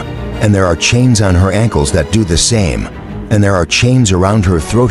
When I saw her face, I decided I wanted to live. I decided to live forever, just in case she ever woke up. Her voice had the quality of someone in a long dream. She stared through Gideon without looking at her, and Gideon gently took her hands away from Harrow's jaw. Instead, she sat back in the water, buoyed by the salt, her eyes starting to sting from it. They both floated there for a long time in amicable silence, until they pulled themselves up and sat dripping on the side of the pool. The salt was crusting up their hair. Gideon reached over to take Harrow's hand. They sat there wet through, and uncomfortable fingers curled into each other's in the half-light. The pool, interminably lapping at the cool tiles that surrounded it. The skeleton stood in perfect, silent ranks, not betraying themselves, with even a creak of bone against bone. Gideon's brain moved and broke against itself. Let the tiny wavelets, they had left the water lurching restlessly from side to side until it came to a final conclusion. She closed the gap between them a little until she could see tiny droplets run down the column of Harrow's neck and slide beneath her sudden collar. She smelled like ash, even smothered under liters and liters of saline. As she approached her ogre very still, and her throat worked, and her eyes opened black and wide, she looked at Gideon without breathing, in her mouth frozen, her hands unmoving, a perfect bone carving of a person. One last question for you, Reverend daughter, said Gideon. Harris said, a little unsettling nerve. Gideon leaned in. Do you really have the hots for some chilly weirdo in a coffin? One of the skeletons punted her back into the water. For all the rest of that evening they were furtive and unwilling to let the other one out of their sight for more than a minute, as though distance would compromise everything all over again, talking to each other as though they'd never had the opportunity to talk, but talking about bullshit, about nothing at all, just hearing the rise and fall of the other one's voice. That night Gideon took all her blankets back to the unedifying cavalier bed at the foot of hers. When they were both lying in bed in the big warm dark, Harrow's body perpendicular to Gideon's body, Gideon said, did you try to kill me back on the 9th? Harry was obviously startled into silence. Gideon pressed the shuttle. The one Glorica stole. What? No, Sahara. If you gotten on that shuttle, you'd have made it safe to Trentum. I swear by the tomb. But Outis, Sister Glorica. There was a pause. Her necromancer said we're meant to be brought back after 24 hours in disgrace, with Outis declared unfit to hold his post, relegated to the meanest cloister of the house. Not that Outis would have minded. We had Paid off the pilot, then Crux claimed, said Harrow slowly, that the shuttle had a fault and blew up en route, and you believed him. Another pause. Harris said no. And then above all else now he couldn't bear what he saw as disloyalty, so it was Crux's mean, blackened revenge on his own house, his own zealous desire to burn it clear of any hint of insurrection that had forced Glorica's ghost back to her home planet. She did not say this. Silas Octachesron knew more than he should, but if her discovered that now she'd be off down the corridor in her night dress with a sack of emergency bones and a very focused expression. What a dope, she said. Instead, I was never loyal a day in my life, and I still saw you in the roar. Go to sleep, Gideon. She fell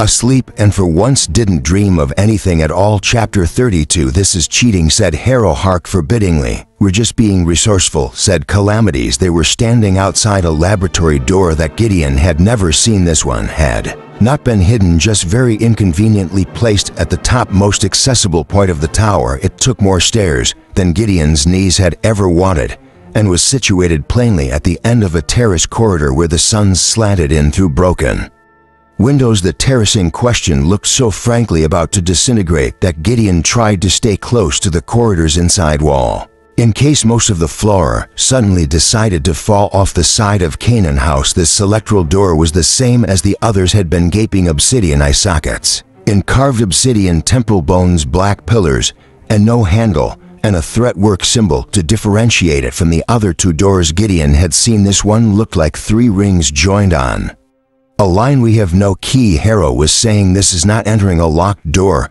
With permission, Calamities waved a hand. I completed this challenge. We have the right to the key. That's basically the same thing. That is absolutely not the same thing. Look, if we're keeping track, which I am, the key for this room currently belongs to Silas Octachesron. Lady Septimus had it, and he took it off her. That means the only way either of us ever gets inside is by defeating Column the Eighth in a fair duel.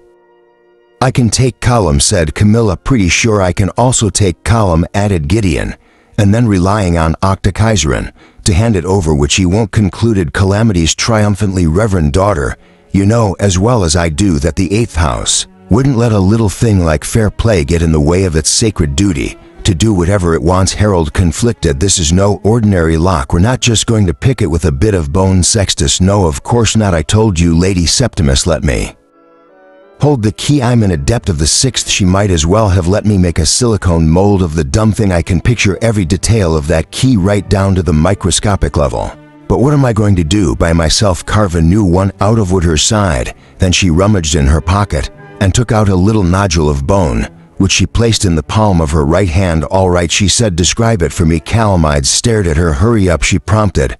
I'm not waiting for the second to find us. It looked like a key, he said. It had a long shaft and some teeth. I can't just describe a molecular structure like it's someone's outfit. Then how exactly am I meant to replicate it? Demanded Hero. I can't. Oh no, he did imaging and response right. You must have. You got the key for it. Same deal. I'm going to think about the key and you're going to see it through my eyes. Sextus said her darkly. Wait, putting Gideon intrigued. You're going to read his mind? No, said both necromancers immediately. Then Calamity said, well, technically sort of. No, said her. You remember the construct challenge, Nav? I couldn't read your mind then. Is more like borrowing perceptions. She turned back to Calamity's sex. This was bad enough when I did it to my own cavalier. You're going to have to focus on that key incredibly hard. If you get distracted, he doesn't get distracted, said Camilla, as if this had caused difficulties in the past. Calamides closed his eyes. Her own gnawed on her lip furiously, then closed hers to. Nothing happened for a good 30 seconds. Gideon was dying to make a joke just to get a reaction when the tiny lump of matter in Harry's palm, which it flexed and began to stretch, forming a long, thin cylindrical rod. Another few seconds passed, and a spine of bone extruded slowly from near one end, then another. Gideon was honestly impressed, and all the time Harrow had tormented her back on Dreber. She had only ever used bones as seeds and starters, stitching them together into tripwires, grasping arms, kicking legs, biting skulls.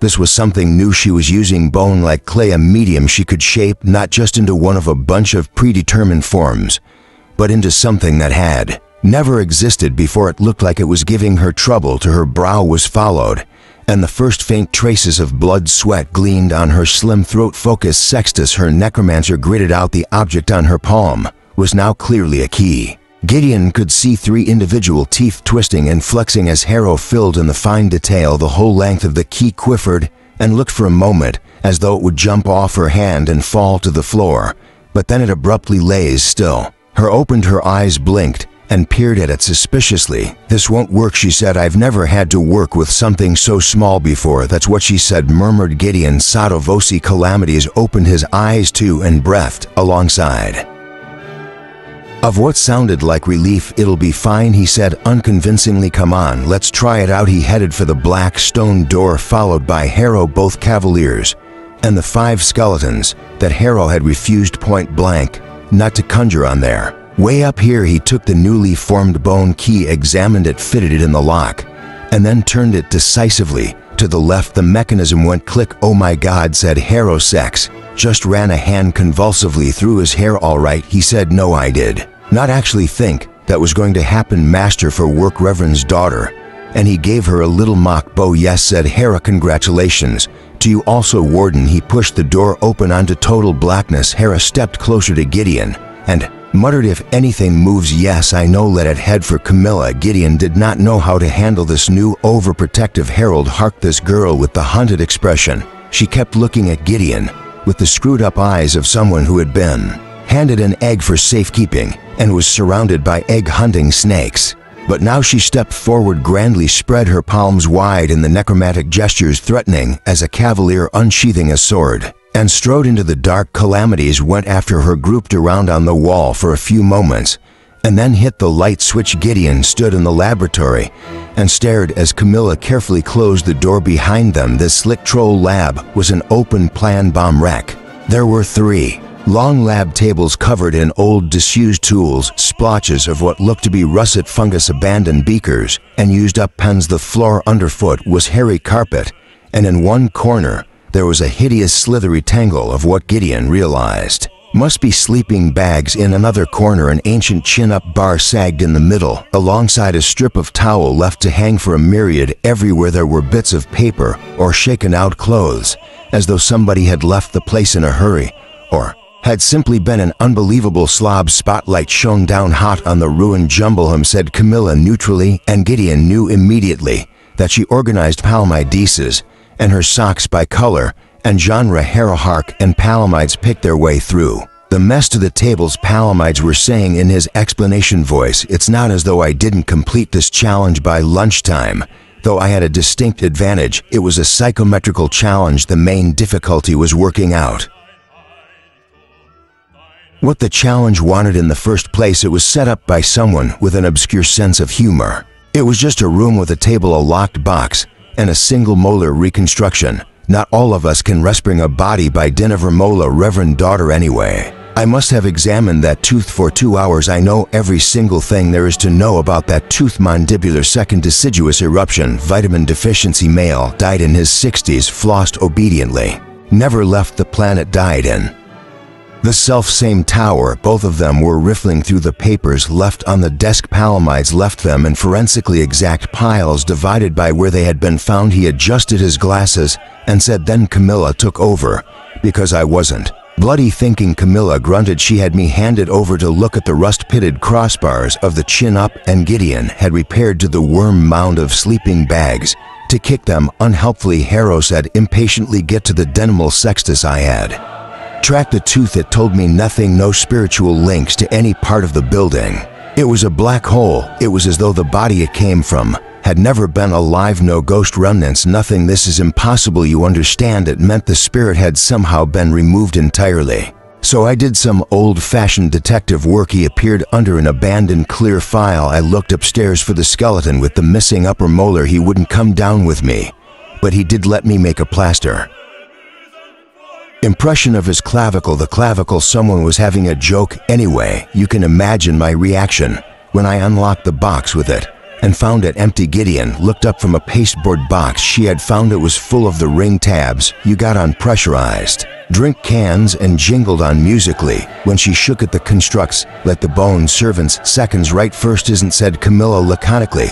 They're the opposite of what Lady Septimus calls the beguiling corpse, said Palamedes. They seem to have most of their faculties intact. Mine was very nice, though he's forgotten how to write. The skeletons aren't reanimations, night. They're revenants, ghosts inhabiting a physical shell. They simply lack a true revenant's ability to move itself along a thanergetic link. The beguiling corpse is a remnant of spirit attached to a perfect and incorruptible body. That's the idea anyway, where one are termed the hideous corpse is a fully intact spirit attached permanently to a rotting body, not that someone hasn't preserved those bones beautifully. Her heart slammed a ring binder down on the bench. I'm a fool, she said bitterly. I knew they moved to Wellspy constructs. No matter how I tried to mimic how they'd been done, I just could have sworn that that's impossible. They'd need someone to control them. They do themselves, said Calamities. They are autonomously powering themselves. It debunks every piece of sanity theory I ever learned. The old fogies back home would peel their feet for half an hour alone with one. It still doesn't explain why there's no energy signature on the bones.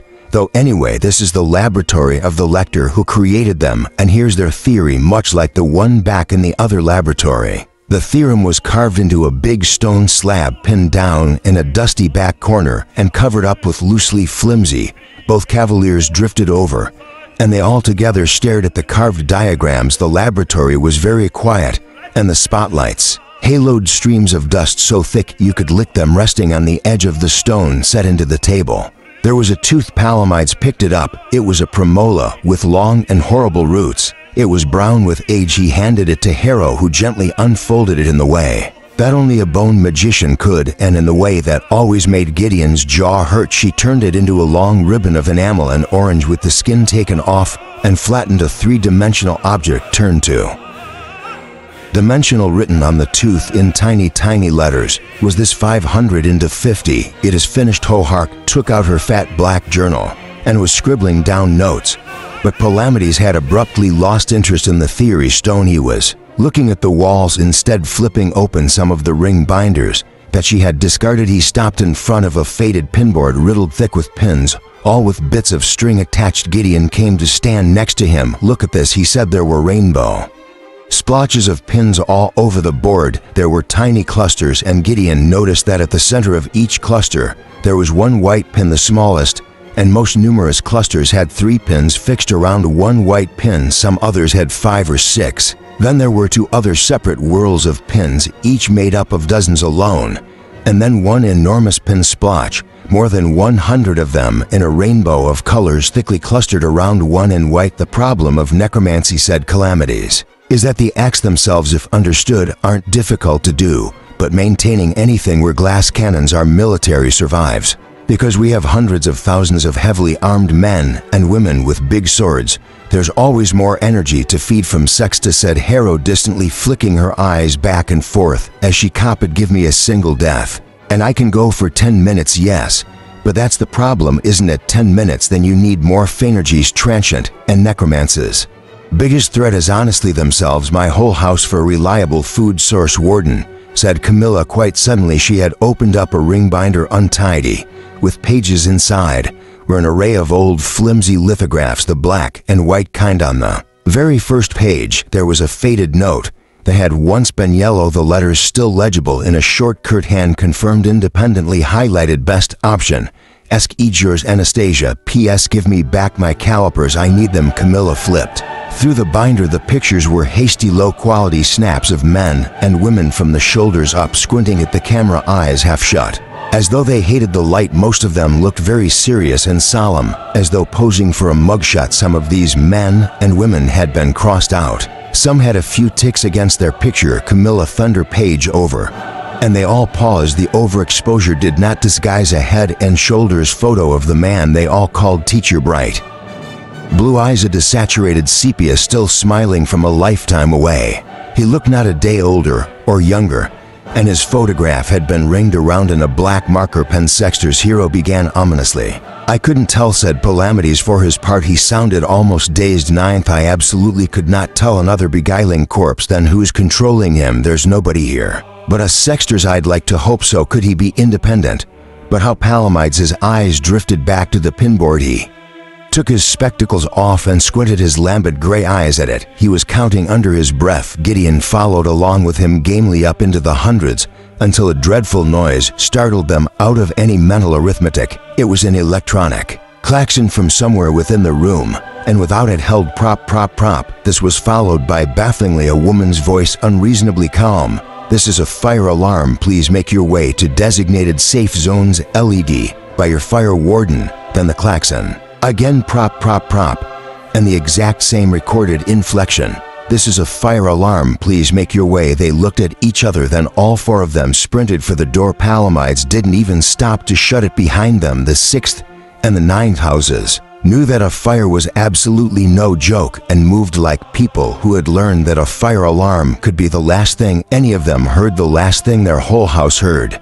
But this was curious. There was no smoke to smell nor any latent heat. When they all got to the atrium, the only thing they saw amiss was that one of the skeletons had fallen over with an armful of towels, spread eagle in the awful dried-up fountain. Camilla looked around, narrowed her eyes, and headed toward the lunchroom. Here there was an ongoing sound that Gideon could not identify until they reached the kitchen. There was a bad smell and white steam, and realized it was a water sprinkler, the really old kind. They all squashed themselves through the kitchen door and stood out of the reach of the spray. All the skeletons were gone. In their places were untidy piles of bones and sashes. A pan of fish smoked on a lit stove. Gideon waited and kicked aside a humerus and fumbled with the knobs until the fire extinguished. There were piles of bones at the sink, a skull floating in a familiar pot of green soup. The tap had been left on, and the sink was close to overflowing. A pile of bones had mixed in among the potato peelings. Gideon ducked back, out and away from the spray. Instead, she was only vaguely aware of Harold Hark disdainfully mopping her wet head with a handkerchief. The sprinklers stopped. Camilla knelt down, and amidst all the dripping and burbling touched one of the challenges that had fallen on the tiles. It dissolved into ash like a sigh. Calamides went and turned off the tap like someone in a dream. The bones in the sink gently bobbed against a saucepan. He and Harrow looked at each other and said shit with only the faintest liquid whisper of metal unsheathed. Camilla drew her swords. Gideon had never had the opportunity to study Camilla's two short swords before. They were more like very long daggers, slightly curved at each and wholly utilitarian. They glittered clean and hot beneath the soggy light of the kitchen. She marched back toward the door to the dining hall. "Split up," she said. "Hell no," said Gideon. Harrow said, "Let's not waste time. Get to Septimus." And Gideon could have kissed her. There seemed to be nobody else in the long, echoing halls of Canaan House. Now longer and more echoey than ever. They passed another skeleton arrested by an unseen force in the middle of carrying a basket. As it tumbled to the floor, the weight of the basket had crushed its brittle pelvis to a powder. When they got to Dulcinea's sick room, Gideon had a sharp moment of not knowing what the hell to expect.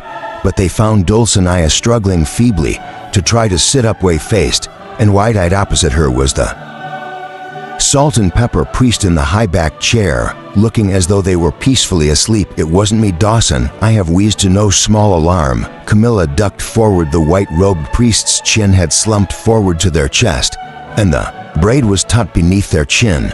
As Camilla pressed her hand to their neck, the priest lurched very gently sideways, limp and heavy, until the 6th Cavalier had to prop them up so that they wouldn't slide off the chair. "Entirely dead," Space said. Harrow Hark, though accurately, "That's been true for a very, very long time." Calamides turned to Dulcinea, who had given up thrashing her way to her elbows and was lying flat on the pillows, panting in exertion. He brushed her hair gently away from her forehead and said, "Where's teacher?" "He left me maybe an hour ago," said Dulcinea helplessly, eyes darting between him and the rest of them.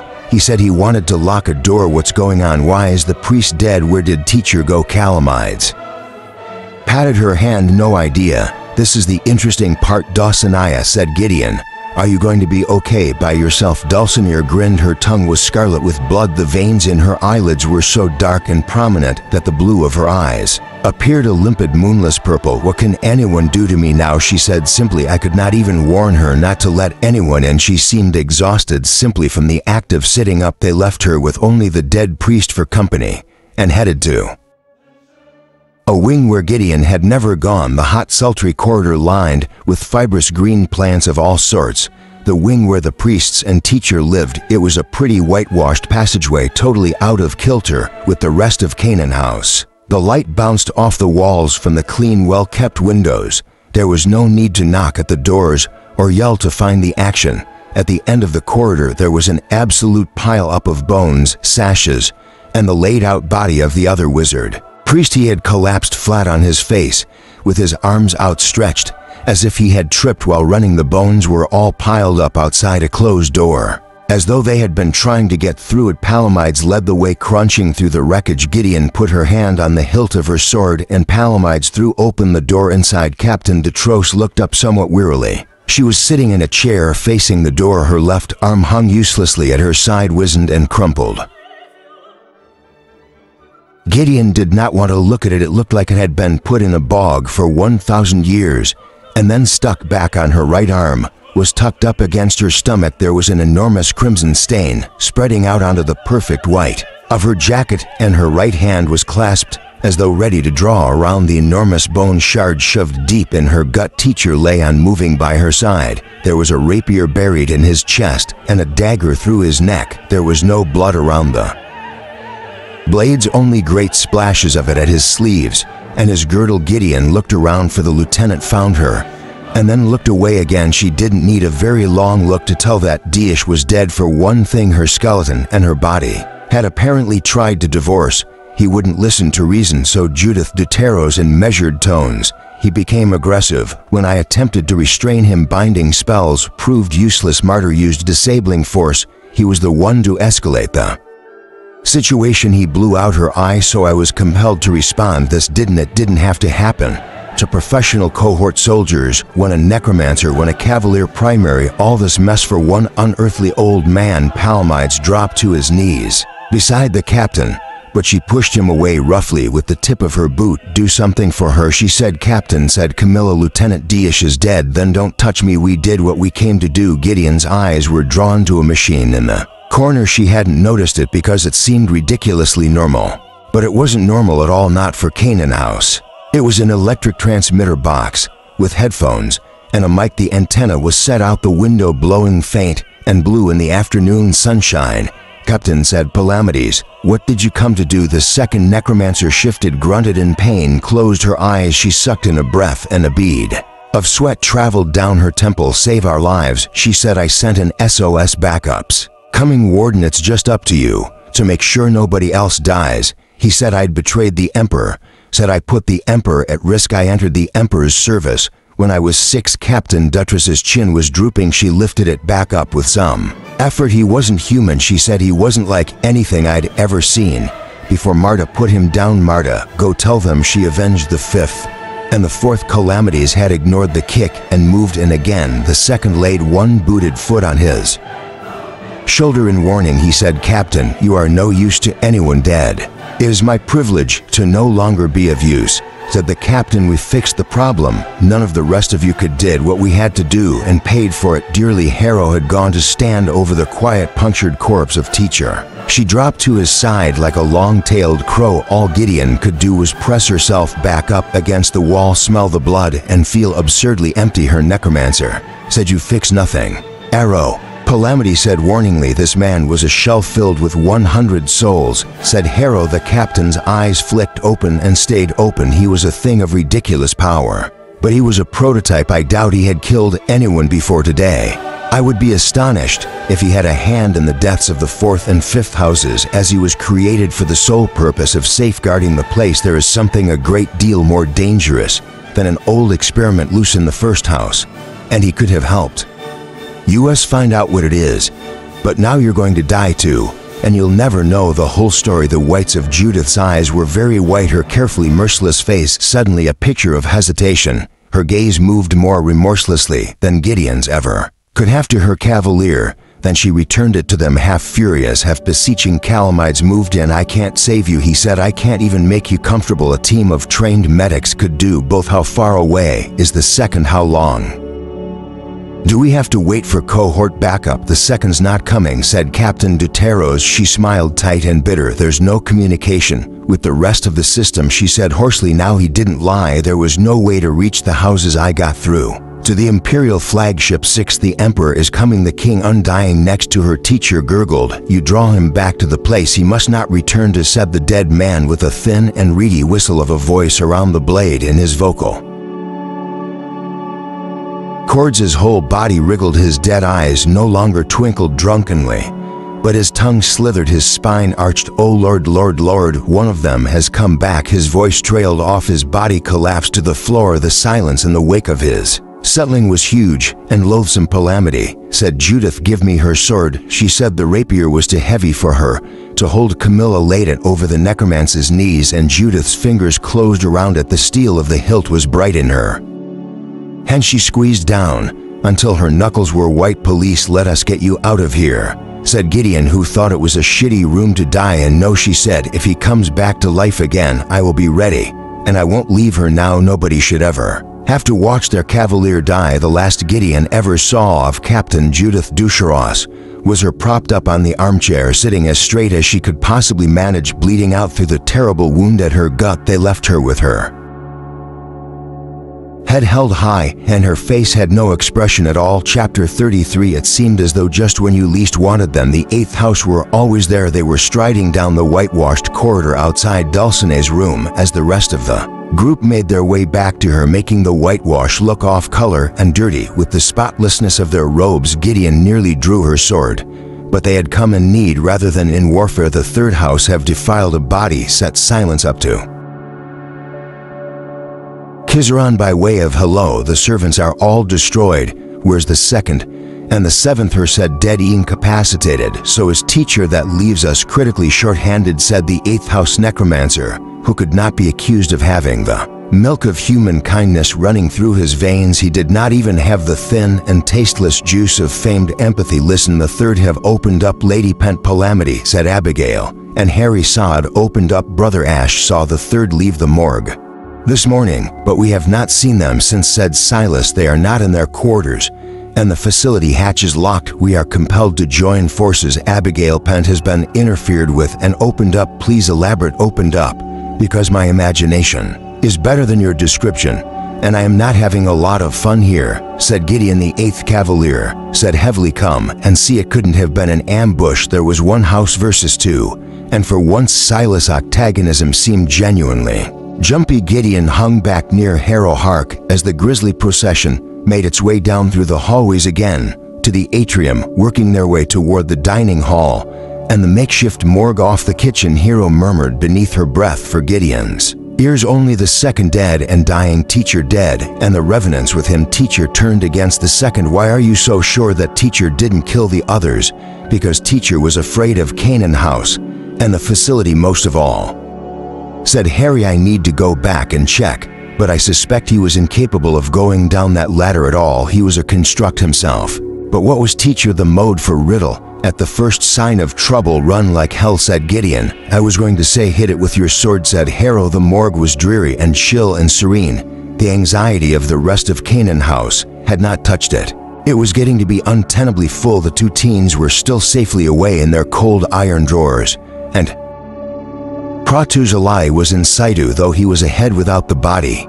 As it would have been difficult to cram all of him in, this was maybe a blessing in disguise. Magnus was also laid out on his own slab, a little too tall for comfort, but his wife Abigail's body had been left out, pulled fully away from its niche. She was still cold and ashen-faced and dead. Her shirt had been rolled up to her ribs. With no great elegance, a knife had been used to open up her abdomen on the right side of her body. There was a big bloodless hole the size of a fist. Their unseemly interest never quenched. Both of the 6th house immediately peered into the wound. Camilla flicked on her pocket torch. Harrow crowded him beside the Malgidian stage to watch. The 8th Silas looked as worn and uncomfortable as Abigail did. His cavalier was as impassive as ever, and he did not meet Gideon's eye. The cut was made with Turn's triple knife, said Calamities. He had laid his hand over the wound. He eased his fingers into the hole without any hint of a wince, and he held them there for a second and removed the nope, the kidney still present. Cam, there was something here. Magnifier, don't need it. It was metal. Camilla, it was here for a while. The flesh had sealed over it. It would fuck the rest of the room. Jumped, But nothing had bitten Calamities except maybe internally. He was staring off into the middle distance. Horrified, he looked as though he had just been given a piece of chocolate cake and found after 2 bites. Half a spider. My timing was wrong, he said softly to himself, and again more waspishly known as his Zemus. My timing was wrong. Use your words, Sextus. Why didn't I investigate Abigail before the 5th went down into the facility? They must have completed a challenge the night of the dinner. Pent was nobody's fool. They were caught out on the top of the stairs coming back. Something was hidden inside her to avoid detection. God knows why she did it, or why anyone did it. 3 inches. Long metal shaft, teeth. A key, said Silas. But that's insane, said Gideon. Someone wanted to hide that key very badly. It may have been Lady Pent herself, said Calamities finally. He withdrew his hand from her insides and crossed to wash it in the sink, which Gideon thought was the civilized thing to do. Or it may have been the person who killed her. There is one room that someone has made every attempt to keep us from. Octopus are on. This wasn't defilement for the sake of defilement. It was someone breaking open a lockbox, Silas said calmly. All those rooms worth carrying such a sin? Her eyes stared at him. You took 2 keys off the 7th house, she demanded. 1 from a challenge, and never bothered to open their doors. I won the 1st key to see what I was up against and took possession of 2 more to preserve them from misuse, said Silas. I hate this house. I despise the reduction of a holy temple to a maze and a puzzle. I took the keys so that you wouldn't have them, nor the 6th nor the 3rd. Polymatus wiped his hands dry on a piece of toweling and pushed his glasses up his nose. They had fogged up from his breath in that cold and quiet place. Master Octokizaron, he said, you are an intellectual cretin and a dog in a manger, but at least you're consistent. I know which door this opens, as does the 9th, and we have to assume so does the 3rd. I know where they'll be, and I want to see what they found before it is too late, said Harrow. She went over to the racks of Batas and she opened up one last slab that Gideon had forgotten about entirely. It was the sad pile of remains and bone that they had found in the furnace. The biggest bits of the corpses were no bigger than a thumbnail, surprising Gideon yet again. It was Callum who moved opposite to Harrow, gesturing to the bones and the ashes almost impatiently. This one, he said, half of it. It's the 7th Cavalier. I had assumed as much, said Harry. There was no skull. The time of death only made sense if it was Praetuslus. The other half is someone else, said Silas. We can't do anything for them yet, said Calamities. The living have to take precedence here if we want to keep living. As it turned out, he was wrong. Chapter 34. 6 of them walked the dim hallways of Canaan House. 3 necromancers, 3 cavaliers. Every so often they would come across the fallen down body of a skeletal servant, still and grinning emptily up at the ceiling. The chains that had bound them to this tower finally broken. Gideon found the sight of the little heaps and piles weirdly distressing. They had been walking around for 10,000 years probably, and after 2 moments of panic and tragedy, it was all over. The priests of the 1st house were gone. Maybe it was relief, or maybe it was sacrilege. Gideon wondered what her state of mind would be after a whole myriad, bored as hell, probably desperate to do anything or be anyone else. She would have done everything there was to do, and if she hadn't seen it, she could probably imagine what it looked like. They followed Harrow's map to the hallway of the stocked-up liquor door. The logs still carried the mark of the regenerating bone that had been such a bastard to remove the stark painting of the waterless canyon had been taken away, and now all 3 necromancers stood silently before the great black pillars and bizarre carvings above. Silas said, I feel no words here. Harris said, it's a leer or carelessness, said Calamities, or they just didn't give a shit, guys, said Gideon, given that the key is still inside the lock. It was the 3rd door that day they had opened with absolutely no knowledge of what would lie within. The yellow light flooded out into the corridor, and inside the other 2 laboratories Gideon had seen were caves. They were practical places to work and sleep and train and eat, homely at best, cheerless at worst. Laboratories in the real sense of the word. This room was something else. It had been light and airy once. The floors were made of varnished wood, and the walls were great whitewashed panels. The panels had been painted lovingly a long time ago with a sprawling expanse of fanciful things, white-skinned trees with pale purple blossoms trailing into orange pools, golden clouds thick with flying birds. The room was sparsely furnished. A few broad desks with pots of neatly arranged pencils and books, a polished marble slab with a tidy array of knives and pairs of scissors.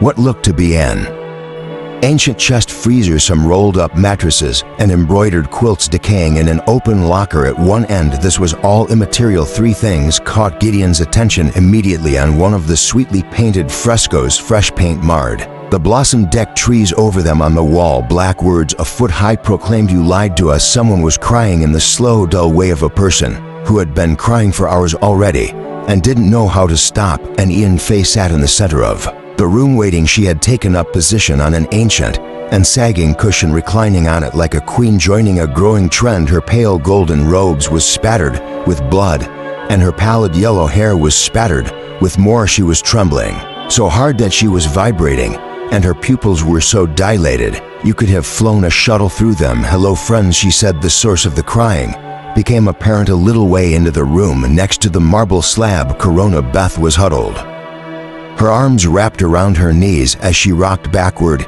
and forward next to her on the ground. "Yes," said Ian, "say my cavalier is dead, and I killed him. Please don't misunderstand. This isn't a confession." Liberius turned, lay awkwardly sprawled on the ground. His expression was that of a man who had suffered the surprise of his life.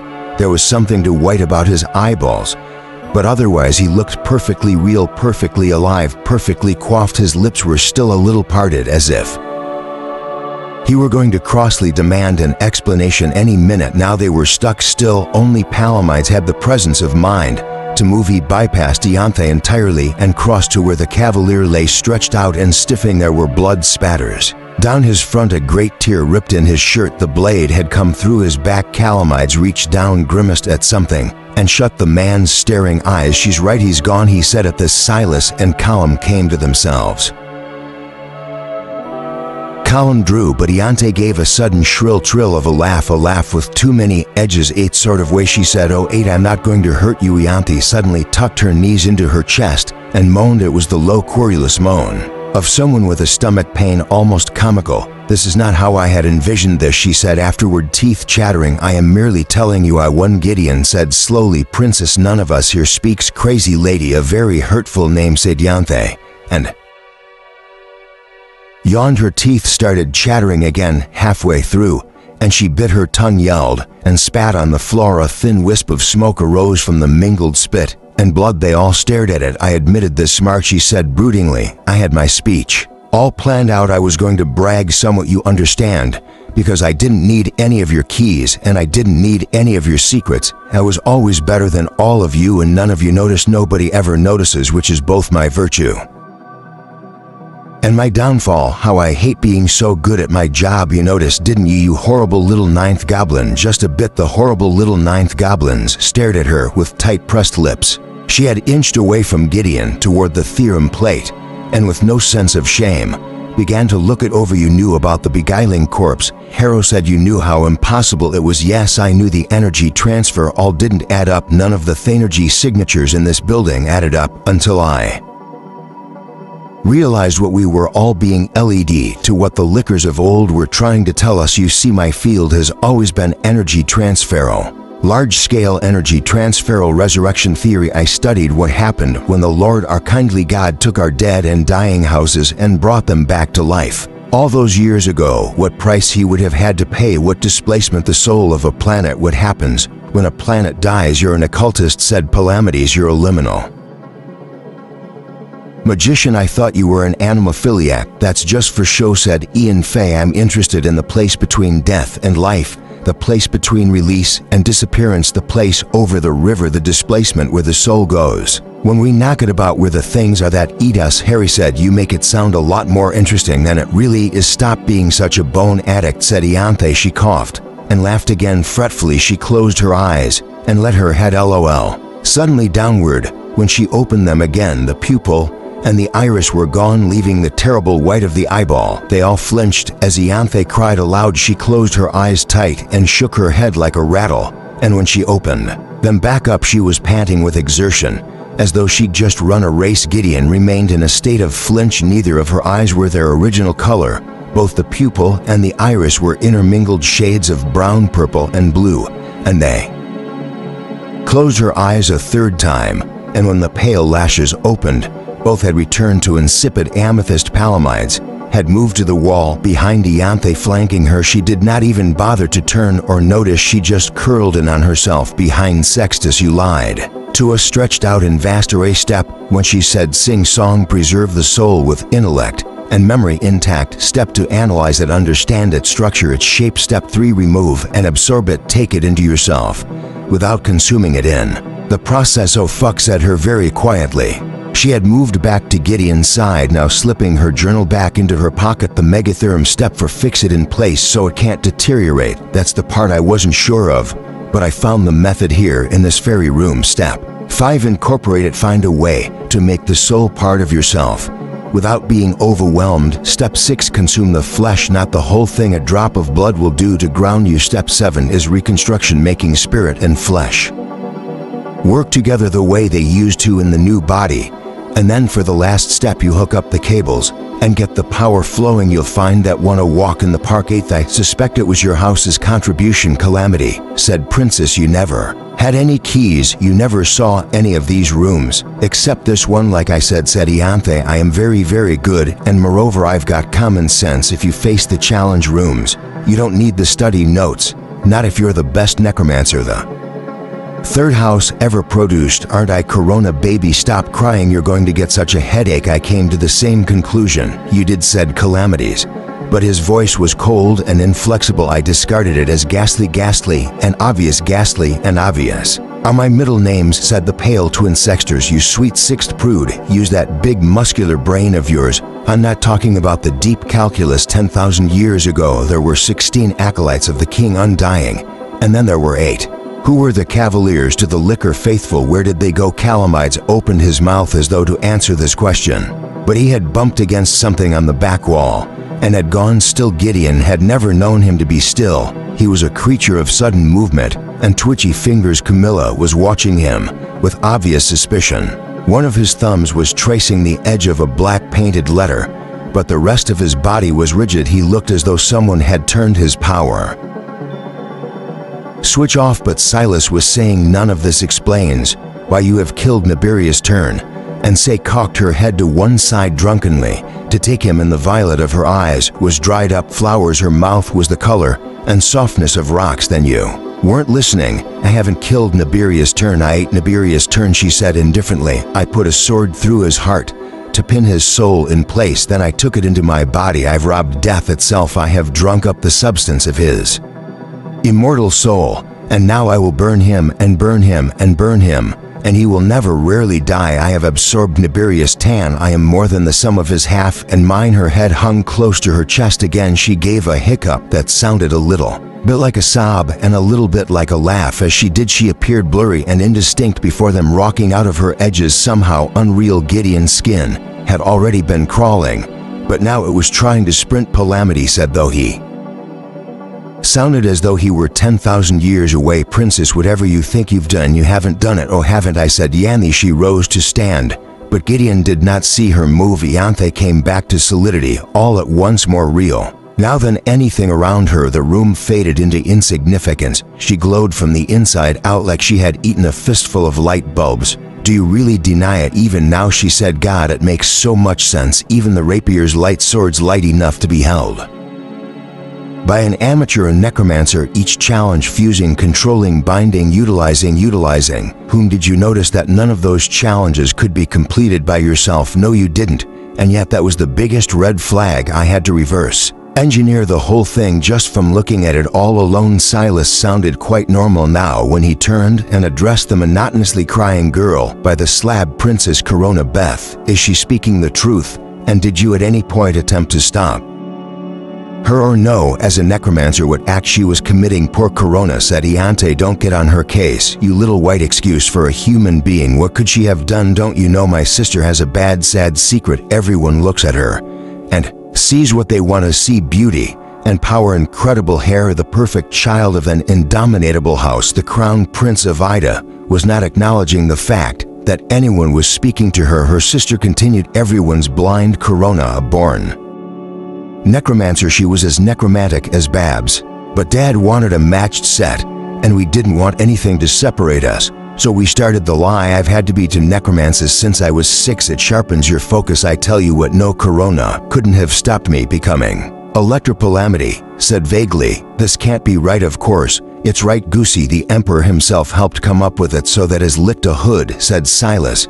He sounded quiet, almost fretful, lost in thought. Gideon thought just for a moment that she could see Callum Ash's throat working, that his pupils had dilated just a very, very little to walk with the dead forever. Enormous power recycled within you from the ultimate sacrifice to make yourself a tomb, you understand? Don't you, said Ian Fay. Yes, said Silas. Colin closed his eyes and was still. Yes, repeated Silas. I understand. Fallibility and fallibility is a terrible thing to understand. I understand that if the Emperor and King Undying came to me now and asked me why I was not a lector, I would fall on my knees and beg his forgiveness that any of us had ever failed this test. May I be burnt one atom at a time in the most silent hole in the most lightless part of space. Lord kindly Prince, should I ever contemplate betraying the compact you appointed between him and you and me. Callum opened his eyes again. Silas, he began, I will forgive you eventually. Callum said, his purse-mouthed uncle, for assuming I would have been prey to this temptation.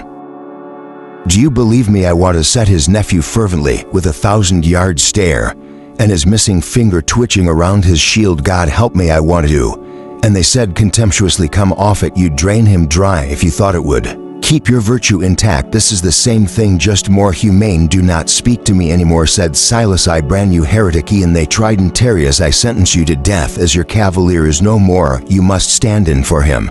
Make your peace with your house and your emperor, because I swear to the King Undying you will find no more peace in this life anywhere in any world you care to travel to. Brother Asht Puro, said Octakizaron. Stop it, this is not the time. I will cleanse everything here. Ninth, to stop the houses from finding out how we have debased ourselves, said Silas. His cavalier drew his great sword and slipped his calloused, stumped-up fingers into his charge.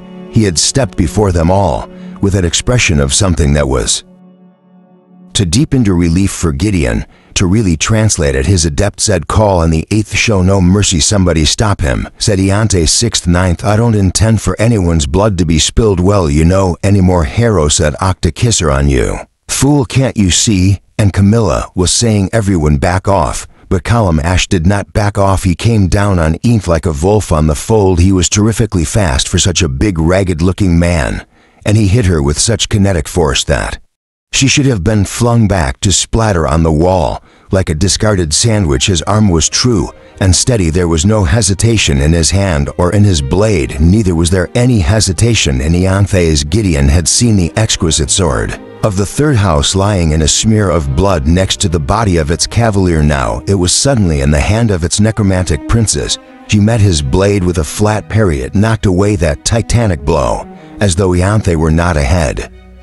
Shorter in a third of his weight, and she eased back into perfect short-footed precision. It was an Iberius Turn's movement that tucked Dianthe's arm behind her back, and in Iberius Turn's perfect, precise footwork, it was profoundly weird to see Iberius Turn's moves restrung in Ianthe Tridentarius's body.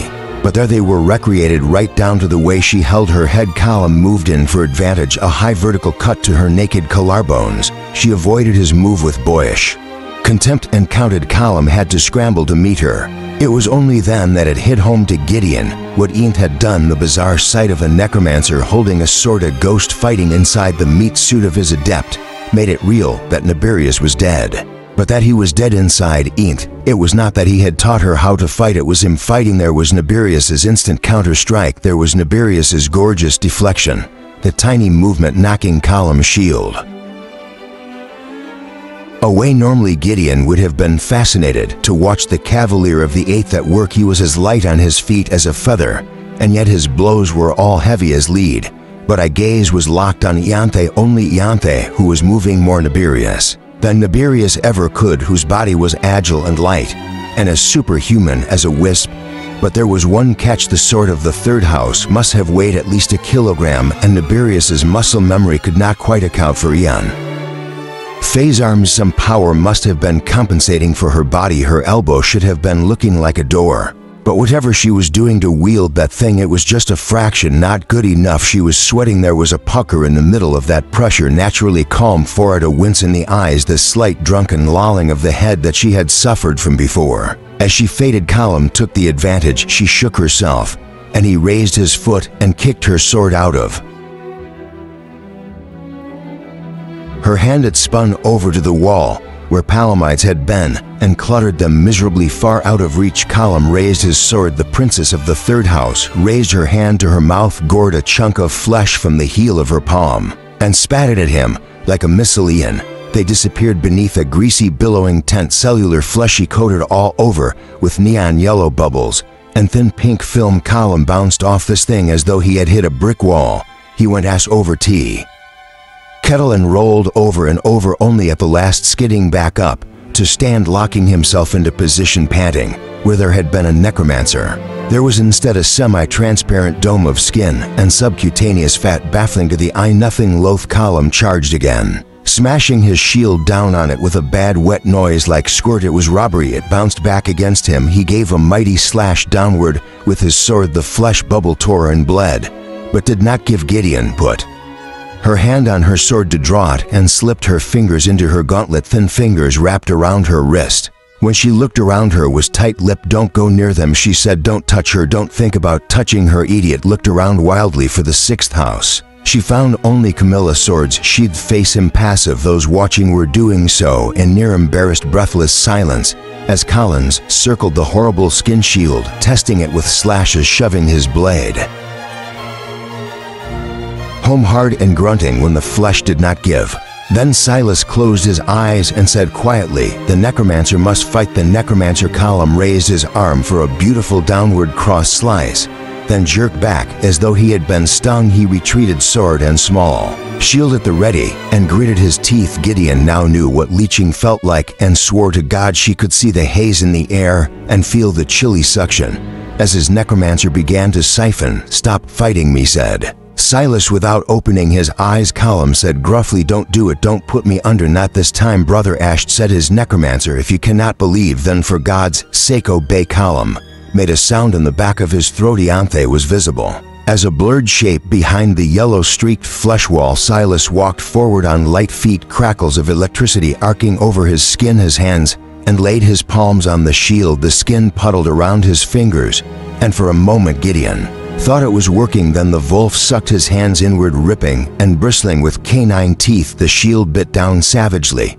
and there was blood at Silas's wrists. He cried out and then closed his eyes, the heat pouring off him in waves. Callum went grayer and grayer and stiller and stiller, and Silas squeezed his hands into fists. The shield went pop like a pimple or an eyeball and fell to the floor in ragged strips and jiggling globs. Silas looked almost surprised to see Ianthe, who was gripping her head in tight-knuckled hands. When Ianthe looked up, her eyes were wild and white again, and she screamed in a voice that required many more vocal cords than she possessed. Silas approached her with hands like hot white murder. Ianthe ducked past him and flung herself down onto one of the still bubbling sheets that had made up her shield. She sunk down into the skin with a splash, peppering the wooden floor with hot yellow fat. The skin blistered and crinkled up on itself like it had been burnt, and then it done a quest into a viscous puddle, leaving no trace of the Anthe. Silas knelt by the puddle, and silver chains starting to warp and buckle on his perfect white tunic, thrust his hand into it. Callum made a noise as though he had been punched in the gut. A bloodied hand emerged from the puddle, seized Silas by the shoulder, and jerked him, and the ceiling broke apart like a thunder cloud, and a torrent of bloody fatty rains sloused down on them all. Gideon and Harrow gagged and pulled their hoods down over their heads. Two figures tumbled from above, filthy with blood and limp, and they landed on her feet and delicately shivered off the fetid red soup, more or less unblemished. While Silas fell heavily to earth, there was a faint red mark like a slap on Anthe's face. She touched her cheek, and it pallid into nothing. Silas clambered to his knees, clasped his fingers together, and the feeling of suction popped the pressure in both of Gideon's ears. She saw his power warping around the Anthony now, and she gave a disbelieving laugh. She was breathing hard, almost hyperventilating after kiss her on. "And they said you can't take it faster than I can make it." He's trying to train her, but at Harrow, spellbound but he's splitting his focus. He needs to bring Callum back, or Callum action, as his name drunken movement numb had lifted his sword and was moving inexorably toward Ianthe. He backhanded her full across the face with his shield as though to test her, and his head snapped back, but she looked more dazed and surprised than hurt or injured. Her breath was coming in stutters. She righted herself like nothing had happened, and the cavalier thrust forward with his blade. She raised her hand and wrapped it around the shining edge like it was nothing. Her hand was bloody, but the blood itself pushed back gracefully, quietly repelling the blade, like it was all just so many more fingers. Silas clasped his hands together, and the pressure nearly made Gideon hurl. Callum shook his sword. The blood broke off like shards of glass, and Ianthe staggered, though nobody had touched her as she lurched away from Callum. The blood on the floor and the walls and the ceiling was drying up, burning into itself, as though it had never been. Her eyes were that awful blank white, and she was holding her head and shaking it as though to reposition her brain. "Stop doing this to me," she was hissing. "Stop it." Callum turned, and with a liquid, exquisite movement sliced down across her back. It was a shallow cut, and they did not even seem to notice. The blood bubbled over her pretty yellow robe, and the new gash revealed the wound sucking in on itself and zipping together. "Listen," she was saying. "Perhaps listen." Silas slammed his fists on the ground. The air was choked from Ianthe's lungs. Her mouth and skin puckered and withered. She stopped, awkward, stiff eyes bulging in surprise. The remnants of blood rose from the floor as pale smoke trailing heavenward all around them. For a moment, everything was blanched clean and luminously white. In the middle of all this stood Ianthe, naturally still, and bent. Blood dripped calmly out of Silas's nose and ears in the blood sweat. Gideon felt hero flinch. Ianthe's pallid purple irises had returned, and so had the pupils, though perhaps all a little paler than before. She was aging before their eyes, her skin sloughed off in papery threads, but she was not staring at Silas, who held her as firmly as though he had her clasped in his hands. She was staring, disbelieving, at Callum the Eighth. "Well, now you are fucked," she announced. Callum the Eighth's eyes were as liquid black as before. Ian's face had been liquid white. He had stopped moving as a human being. Did the warrior's economy of movement, the long and lovely lines of someone who had trained with the sword his whole life. The swift-footedness was gone. He now moved like there were 6 people inside him, and none of those 6 people had ever been inside a human being. Before he sniffed, he craned his head around and kept craning with an awful crack. His head turned 180 degrees to look impassively at the room behind him. One of the light bulbs screamed, exploded, died in a shower of sparks. The air was very cold. Gideon's breath came as frosty white frills in the sudden darkness, and the remaining lights struggled to pierce the gloom. Callum licked his lips with a gray tongue. Particles of bone bounced along the floor. Harrowhark had thrown them in a long overhand arc, and they fell true at Callum's feet. Spikes erupted from the ground, crowding Callum between them, locking him in tight. Callum raised his white-booted foot indifferently and kicked through them. They exploded into dusty, tooth-colored clouds of calcium. Silas looked up, nearly fetal, from the floor. He still glowed like a pearl in a sunbeam, but he'd lost his focus, and they stepped out of his spell, disdainfully flesh-plumping color coming back to her face, and she itched herself. There were lights beneath Callum the Eighth's skin. Things pushed and slithered along his muscles as he walked, heavy-footed, rocking from side to side. Silas wiped the blood away from his nose and mouth and said calmly, "Brother Asht, listen to the words of the head of your house." Callum advanced. "Come back," said Silas, unruffled. "I bid you return. I bid you return, Callum. I bid you return. I bid you return. I bid you return. I bid Callum." The thing that lived in Callum raised Callum's sword and drove the point through Silas Octokizron's throat. Gideon moved. She heard Harrow shout a warning, but she couldn't help it. She drew her rapier from its scabbard, and she threw herself at the gray thing wearing a person's skin. It was not a cavalier. It did not meet the arc of her sword with a parry. It just clouded her with Callum's shield with a strength no human being ever had. Gideon staggered, very nearly fell, ducked out of the way of a sword gracelessly slammed downward. She took advantage of his movement, got up close, pinned his arm between her body and her sword, and shattered his wrist with a meaty crack. The thing opened its mouth and opened its eyes right up in her face. Its eyeballs were gone. Callum's eyeballs were gone, and now the sockets were mouths ringed with teeth with little tongues slithering out of them. The tongue in his original mouth extended out down, wrapping itself around her neck. Enough, said Ianthe. She appeared behind the gray thing that had been Column. She took its twisted neck in her hands as calmly and easily as though it were an animal, and she tilted it. The neck snapped, her fingertips dipped inside the skin, the eye mouth shrilled, and the tongue around Gideon's neck flopped away, and both those mouths dissolved into brackish fluid. The body dropped to the floor,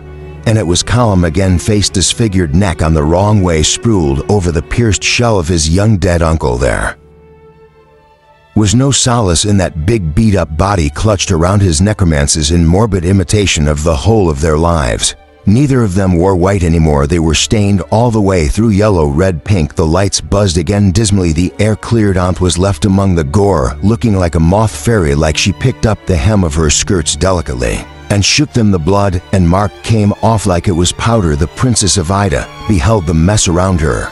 Then she slapped herself, very likely like you would to wake someone up. Get it together, she told herself. You nearly lost that. She turned to Gideon, Camilla, and Harrow, and she said, there are worse things than myself in this building. Have that one for free. Then she stepped backward into the puddled spray of Silas's blood and disappeared. They were left alone in the room with the quiet, stretched out corpses of Silas, Octocazaran, Column, Asht, and Nibirius Turn, and the low, dreary breathing of Corona. Beth Tridentarius looking like chopped up jewelry. Gideon merged toward her out of desperation, to move away from the middle and what was in it, to move toward the abandoned third twin. Corona looked up at her with tears on her beautiful lashes and eyes swollen from crying. She threw herself into Gideon's arms and she sobbed silently. Now utterly destroyed, Gideon was soothed by the fact that someone in this madhouse was still human enough to cry. Are you okay? I mean, are you all right? Said Gideon. Corona recoiled from Gideon and looked up at her, her golden hair smeared to her forehead with sweat and tears. She took, perhaps, she said, which seemed fair enough. But then Corona started crying again, big tears leaking out of her eyes, her voice thick with misery and self-pity.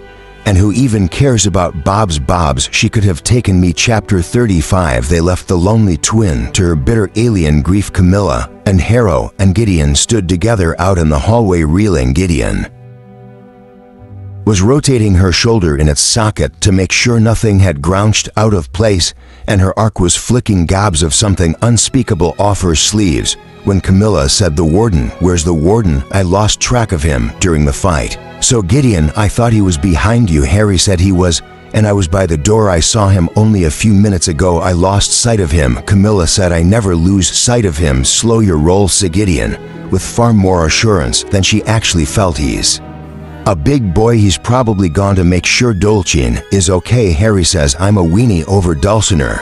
You are, said Harry, a weenie over Dulcimer.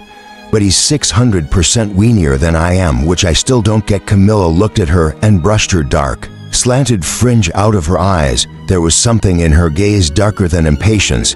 The warden, she said, has been exchanging letters with Dulcinea Septimus for 12 years. He's been a weenie over her. One of the reasons he became the heir of the house was to meet her on even footing. His pursuit of medical science was entirely for her benefit. This turned all the fluids in Gideon's body to ice-cold piss. She never mentioned him at all, she said stupidly. No, said Camilla. But I mean, I was spending so much time with her. Yes, said Camilla. Oh God, said Gideon.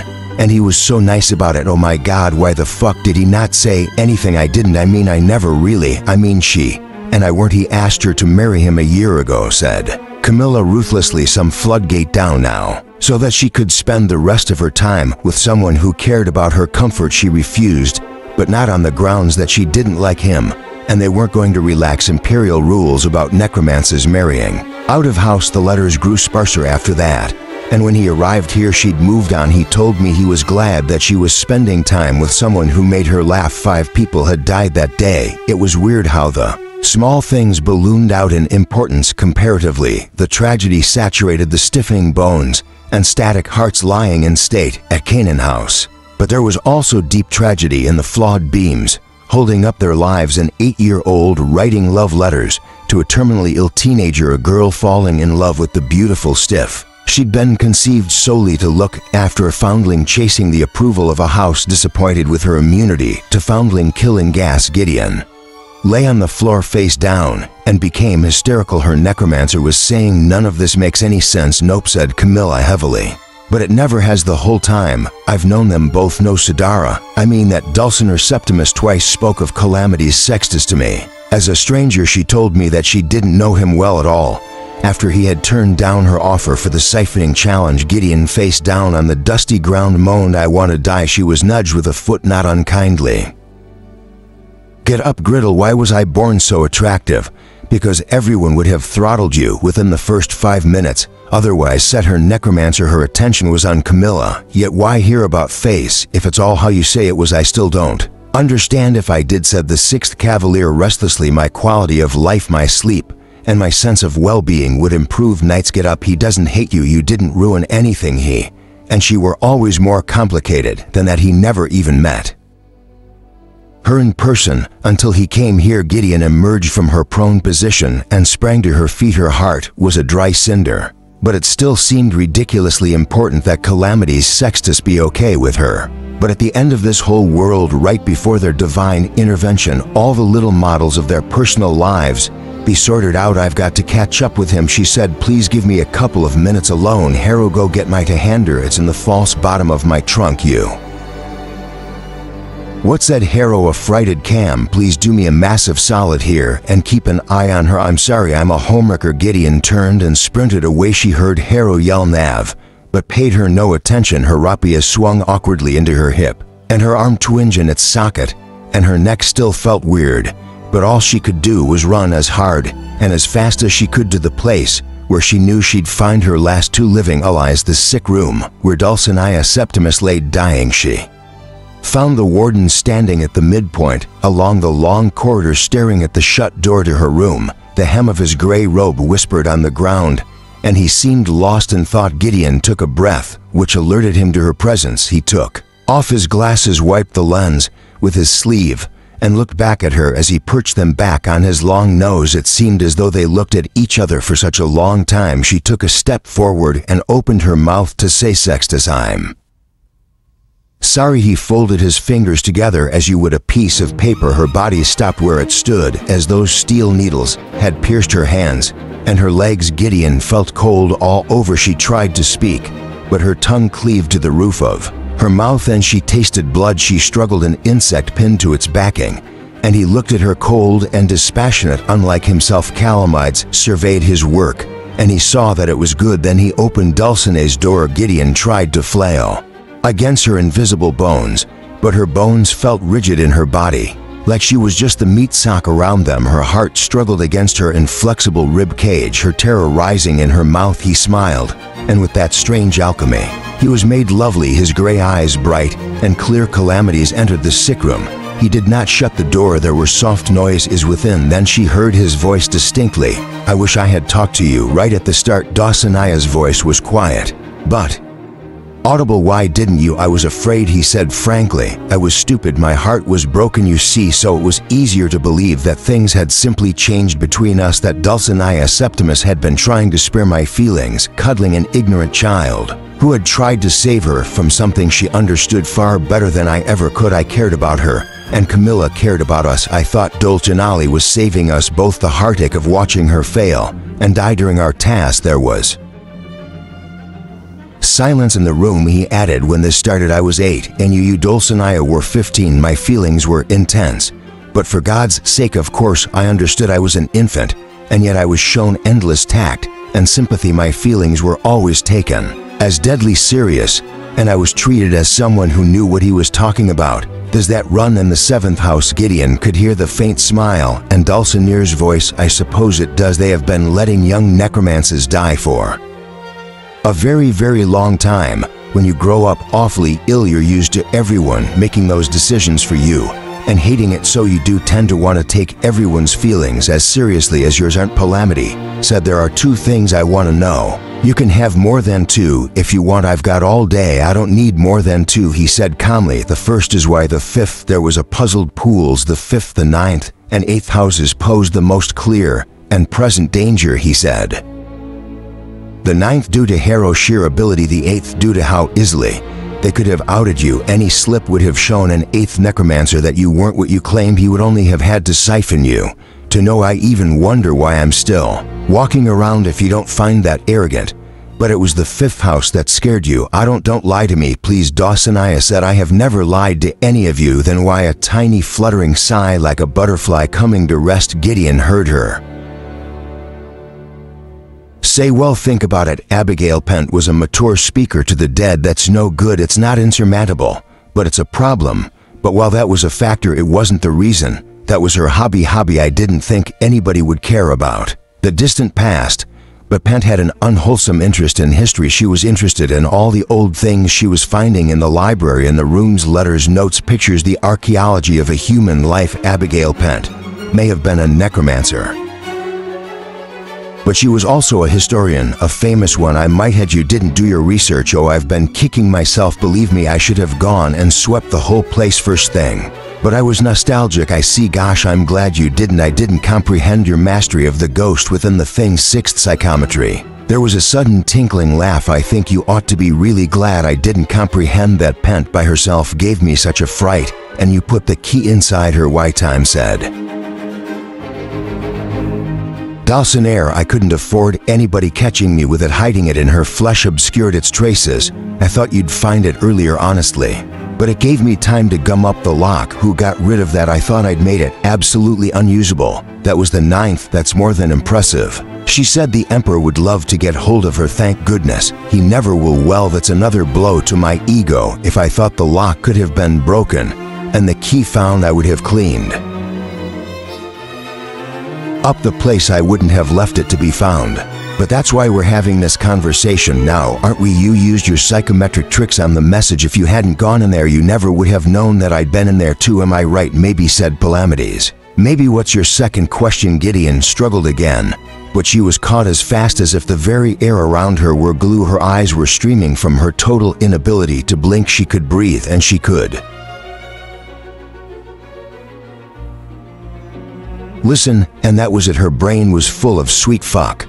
All Calamity said very quietly, where is she? There was no answer. He said, I repeat, where is she? I thought she and I had come to an understanding. Dulcinea admitted easily, if she had only told me about you, I could have taken some additional precautions. Tell me what you have done, said Palamides with Dulcinea Septimus. Oh, she's still here, said the person who wasn't Dulcinea Septimus dismissively. She came at the Emperor's call.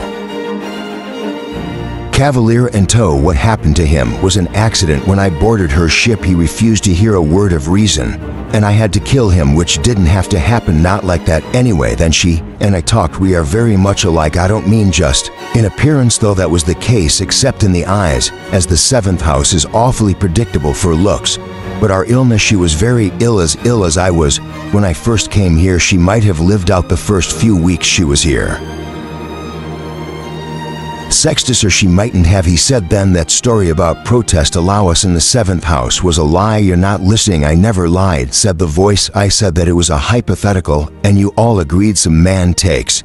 You should have listened more closely. But I never ever lied. I am from the seventh house, and it was an accident anyway. She and I talked. She was a sweet little thing. I really had wanted to do something for her, and afterward I kept her for the longest time, until someone took out my Cavalier. Then I had to get rid of her quickly. The furnace was the only option. Don't look at me like that. I'm not a monster. Septimus was dead before the shuttle landed at Canaan. She hardly suffered. There was a very long pause. Palamides' voice betrayed nothing when he said, well, that's something at least I suppose we're all to follow now. Yes, but this wasn't really about any of you, said the woman in the room with him. Not personally. I knew that if I ruined his lecture plans, killed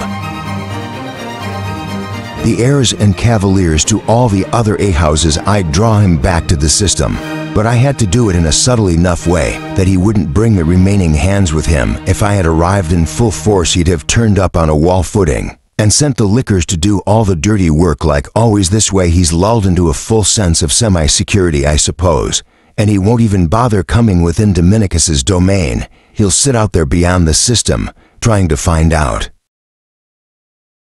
what's happening right where I need him to be. I'll give the king undying, the Necro Lord Prime, the Resurrector, my lord and master, front row seats, as I shatter his houses one by one and find out how many of them it takes before he breaks and crosses over before he sees what will come when I call. And then I won't have to do anything. It will be too late. A pause. Why would one of the Emperor's lectors hate him? The voice of the girl whom Gideon had known as Dulcinea rose high and intent. Hate him. I have loved that man for 10,000 years. We all loved him, every one of us. We worshipped him like a king, like a god, like a brother. Her voice dropped, and she sounded very normal and very old. I don't know why I'm telling you this, you who have been alive for less than a heartbeat, when I have lived past the time when life loses meaning. Thank your lucky stars that none of you became Lector Calamities Sextus. It is neither life nor death. It is something in between, and nobody should ever ask you to embrace it, not even him, especially not him. I wouldn't have done that to Camilla, so you know how it happens. Clever boy, I knew you'd all work it out eventually. I didn't want to do it either. I didn't want to do it at all. But I was dying. Loft day, she was my cavalier, she, and I thought it could make me live instead. I've just kept dying all this time. No, you wouldn't have done it, and you're smart not to. You can't do that to somebody's soul teacher was nearly demented. Did you know what we did to him? I say we, but he wasn't my project. He was a holy terror. Blame your own house for that. I can't be grateful enough to those second nannies for killing him and calling for help. He was the only one here who scared me. He couldn't have stopped me, but he might have made things stupid. Why did teacher not recognize you? Perhaps he did, said the woman. It sounded like she was smiling. Who knows what that soul malage was ever thinking? There was another pause. She said, "You've taken this much more sensibly than I thought you would. When you're young, you do everything the moment you think about it. For example, I've been thinking about doing this for the last 300 years, but I assumed you would try something silly when you realized she was dead. I wouldn't ever try to do something silly." Calamity said lightly, "I made the decision to kill you the moment I knew there was no more chance to save her. That's all." She laughed, as clear and as bright as ice. It was arrested midway through by a cough, a deep, sick-sounding cough, but she laughed through it anyway, as though she didn't care. "Oh, don't, I just had to buy enough time," he said, "to do it slowly enough that you wouldn't notice, to keep you talking." There was another laugh, but this one was punctuated by a big wet cough. To no laughter followed. She said, "Young ward, enough." "The sixth house. What have you done?" "Tied the noose," said Calamity. "Sextus, you gave me the rope. You have severe blood cancer, just as Dulcinea did, advanced as hers was when she died. Static, because the liquor process begins radical soul renewal at the point of absorption. All this time we've been talking, I've been taking stock of everything that's wrong with you: your bacterial lung infection, the neoplasms in your skeletal structure, and I've pushed them along. You've been in a terrific amount of pain for the last myriad. I hope that pain is nothing to what your own body is about to do to you. Liquor, you're going to die spewing your own lungs out of your nostrils, having failed at the finish line, because you couldn't help but prattle about why you killed innocent people, as though your reasons were interesting. This is for the fifth and the fourth, for everyone who's died directly or indirectly due to you. And most personally, this is for Dulcinea Septimus." The coughing didn't stop. Not Dulcinea sounded impressed, but not particularly worried. "Oh, it's going to take a great deal more than that. You know what I am, and you know what I can do." "Yes," said Calamities, "I also know you must have studied radical phenergetic fission, so you know what happens when a necromancer disperses their entire reserve of phenergy very, very quickly." "What?" said the woman. He raised his voice. "Gideon," he called out, "tell Camilla." He stopped. "On, never mind, she knows what to do." The sick room exploded into white fire, and the bonds pinning Gideon snapped. She fell hard against the wall and spun drunkenly, lurching back down the corridor as Calamities Sextus made everything burn. There was no heat, but Gideon sprinted away from that cold white death without bothering to spare a glance behind, as though flames were licking at her heels. There was another enormous crack, and a boom. The ceiling shook. Wide showers of plaster dust down on her head as she threw herself bodily through a doorway. She ran for her life down the long corridors, past ancient portraits and crumbling statues, the grave goods of the tomb of Canaan house, the mechanisms of this feeble, shitty machine crumbling as Calamities Sextus became a god-killing star. Gideon fell to her knees in the atrium before the dried-up fountain with its dried-up skeleton and his soggy towels. She put her forehead to the lip of the fountain's marble and pressed a dent into herself. Still listening to the muffled sounds of destruction behind her, she pressed, as though sheer surface contact alone would allow her to get off the ride. How long she did that for. How hard she pressed, and how long she huddled, she did not know. Her mouth was tight with wanting to cry, and her eyes were dry as salt. Years later, lifetimes later, there was movement at the entrance of the atrium she had flung herself through. Gideon turned her head. White steam pulled from the hole. Within the steam stood a woman, her fawn-colored curls sadly sizzled to nothing, her deep blue eyes like electromagnetic radiation. Huge wounds exposed her bones and the bright pink meat inside. Her arms and her neck and her legs, and those wounds were sewing themselves up. Even as Gideon watched, she had wrapped herself in the bloodied white sheet that had covered her sick bed, and she was standing upright, as though it was the easiest thing in the world. Her face was old, lineless, and older than the rot of the hole of Canaan. The woman Gideon had kind of had the hots, for held a gleaming rapier. She was barefoot. She leaned in the smoking doorway and turned away, and she began to cough. She spasmed, wretched, clung to the frame for support. With a great asphyxiating bellow, she vomited what looks like most of a lung, studied all over with malformed bronchi with wobbling purple barbs and whole fingernails onto the ground. In front of them it went splat. She groaned, closed those terrible blue eyes, and pushed herself to stand. Blood dripped down her chin. She opened her eyes again. "My name is Kithariah the First," she said, "lictor of the great resurrection, the seventh saint, to serve the king undying. I am a necromancer, and I am a cavalier. I am the vengeance of the 10 billion.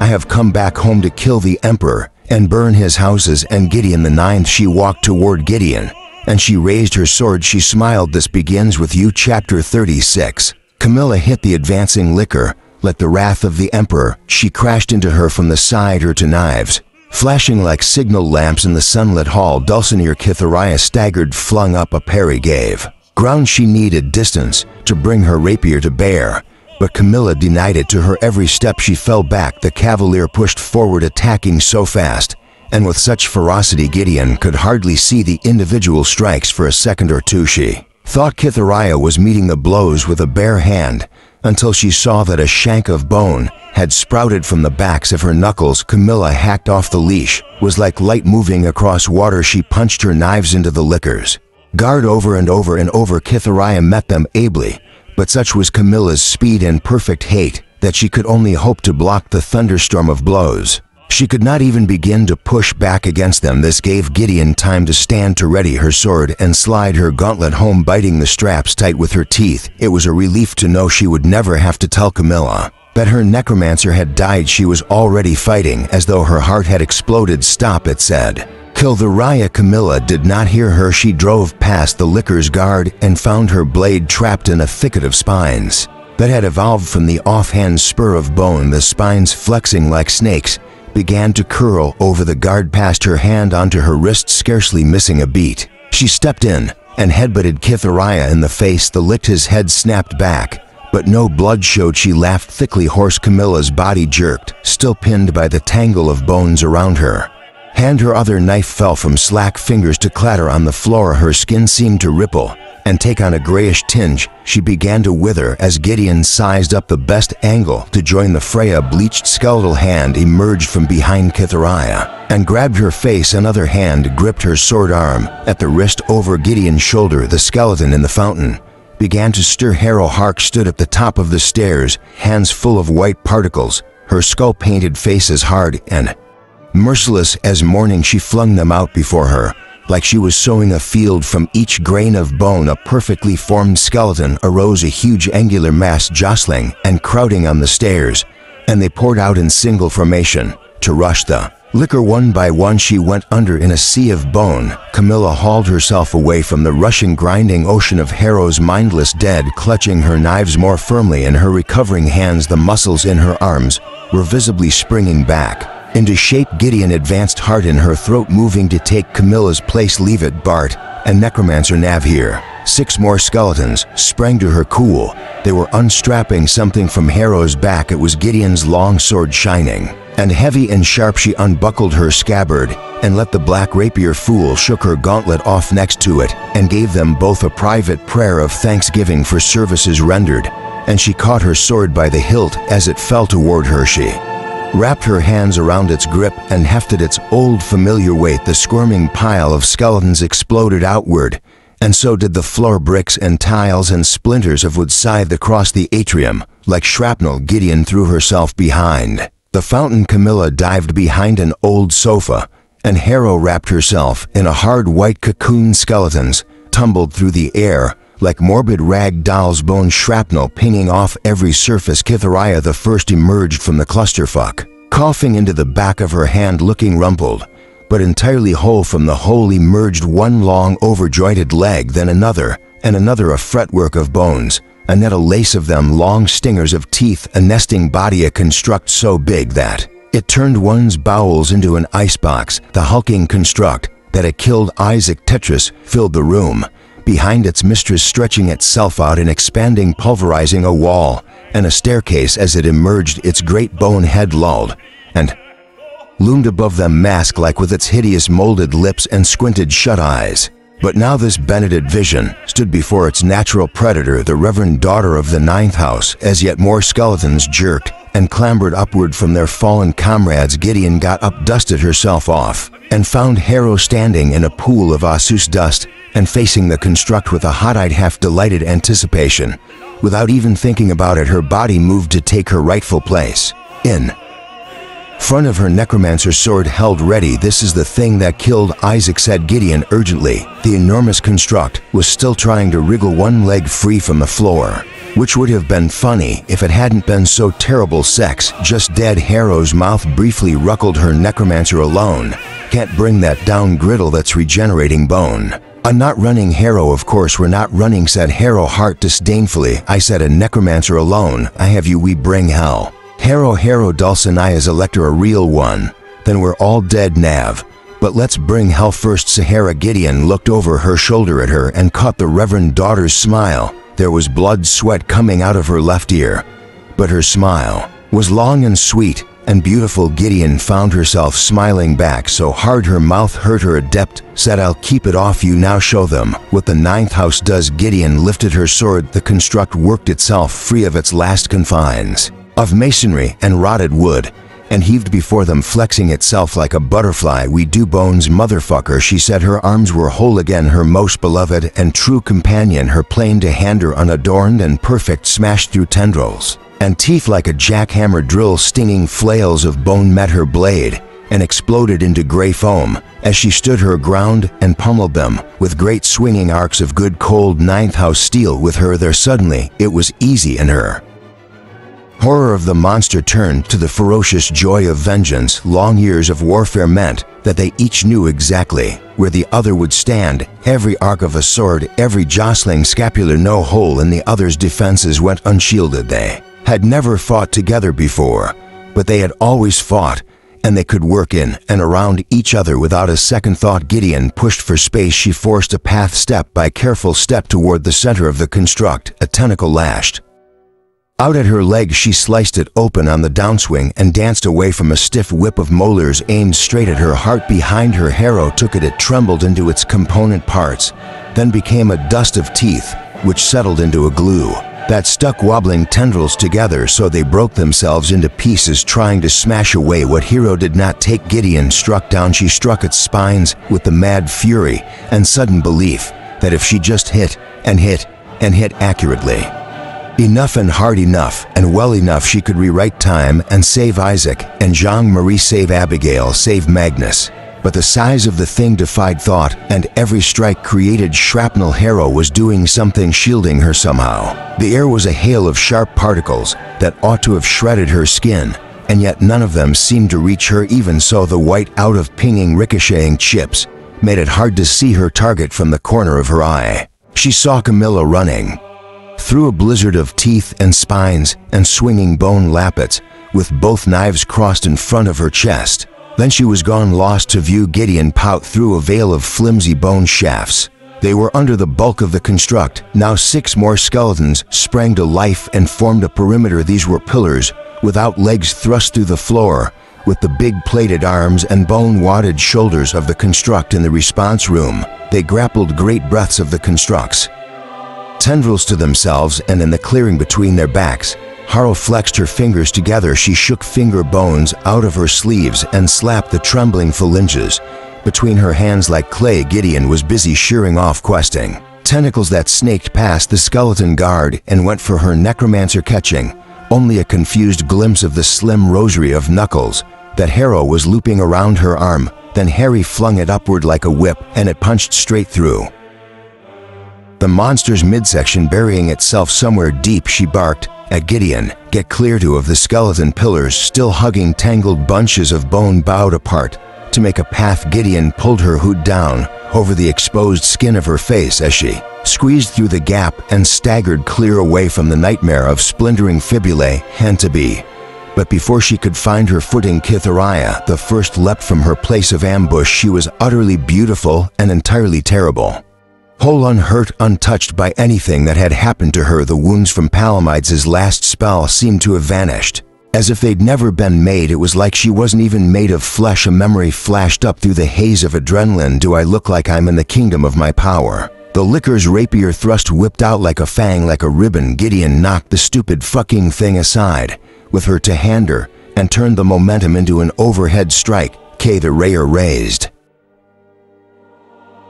Her free hand grabbed the heavy blade and held it still. A thin trickle of scarlet ran from the base of her thumb down the inside of her skinny wrist. Behind them, the construct shook and swayed and thrashed with whatever the hell Hera was doing to it, and Catherine's eyes locked on Gideon's. "I meant it," she said earnestly. "You were wonderful. You would have made that little nun such a cavalier. I almost wish you'd been mine. You couldn't fucking afford me," said Gideon. She stepped away and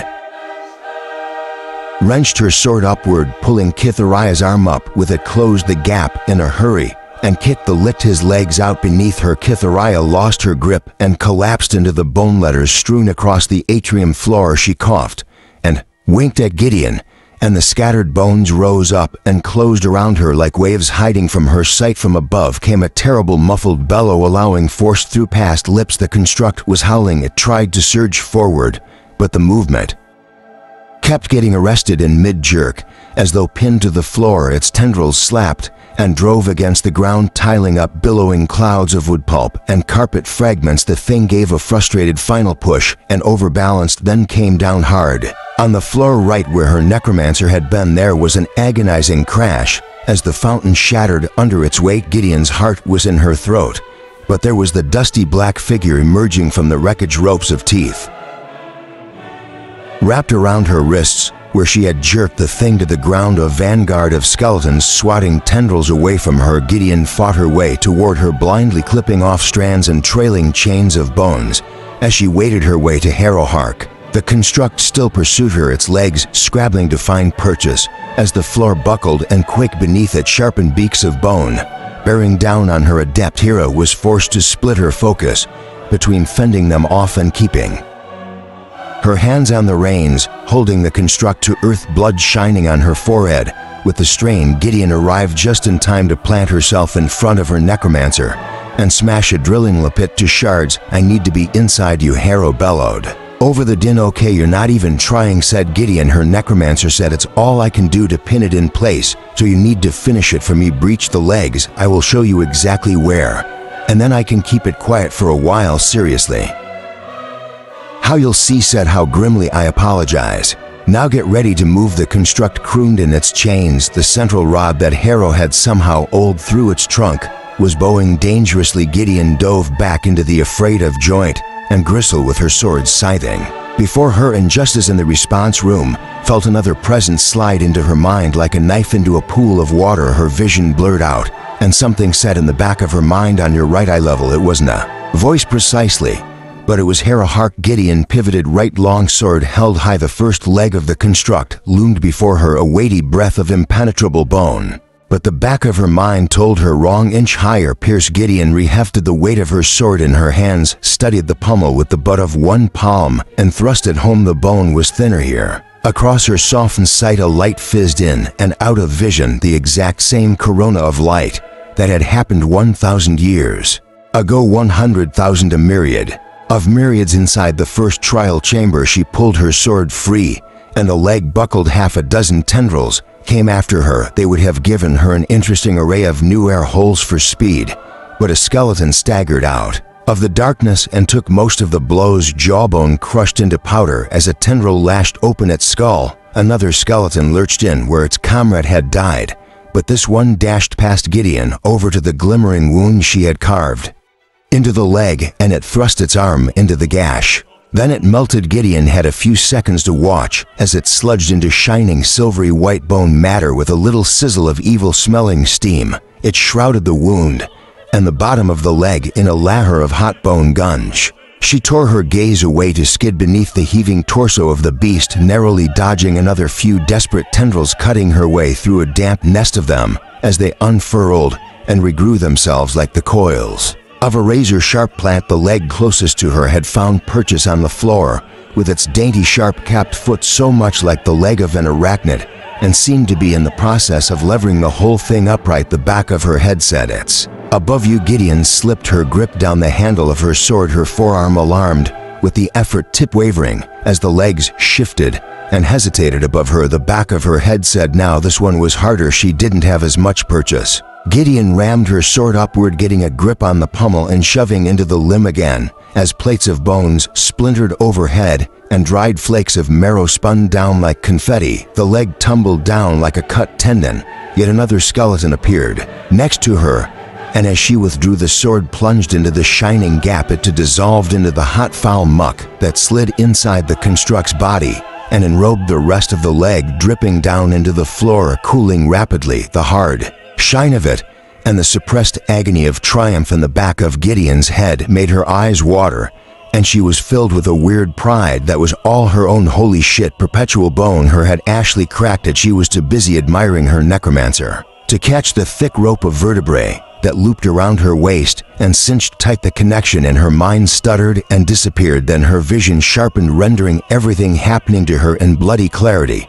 Before Gideon could say, "Oh my fucking word," she was plucked off her feet, hoisted upward, and flung bodily into the air. For one vertigo-inducing moment she was above the battlefield. She sailed past the huge mask-like face of the bone construct, a thick coating of regenerating bones seeping down its legs in rivulets, free-falling with an aerial view, as Camilla danced through the chaos toward the calm and fragile figure of Kithariah, the first, who stood watching her approach. Gideon tried to twist in the air. If she could just contrive to hit a window rather than the wall. She was caught with a force that jangled her teeth in her mouth. A spindly pillar of skeletal arms had risen up from the maelstrom to stop her in mid-career, 100 bone fingers scoring bloody ribbons over her back. But she was not splattered against the wall, which was the main thing. The pillar of arms was destroyed by a long sweeping blow from one of the construct's innumerable bone whips, and she fell to earth again. Gravity arrested by the hands helpfully piling themselves up to reduce her full to terrible from obituary.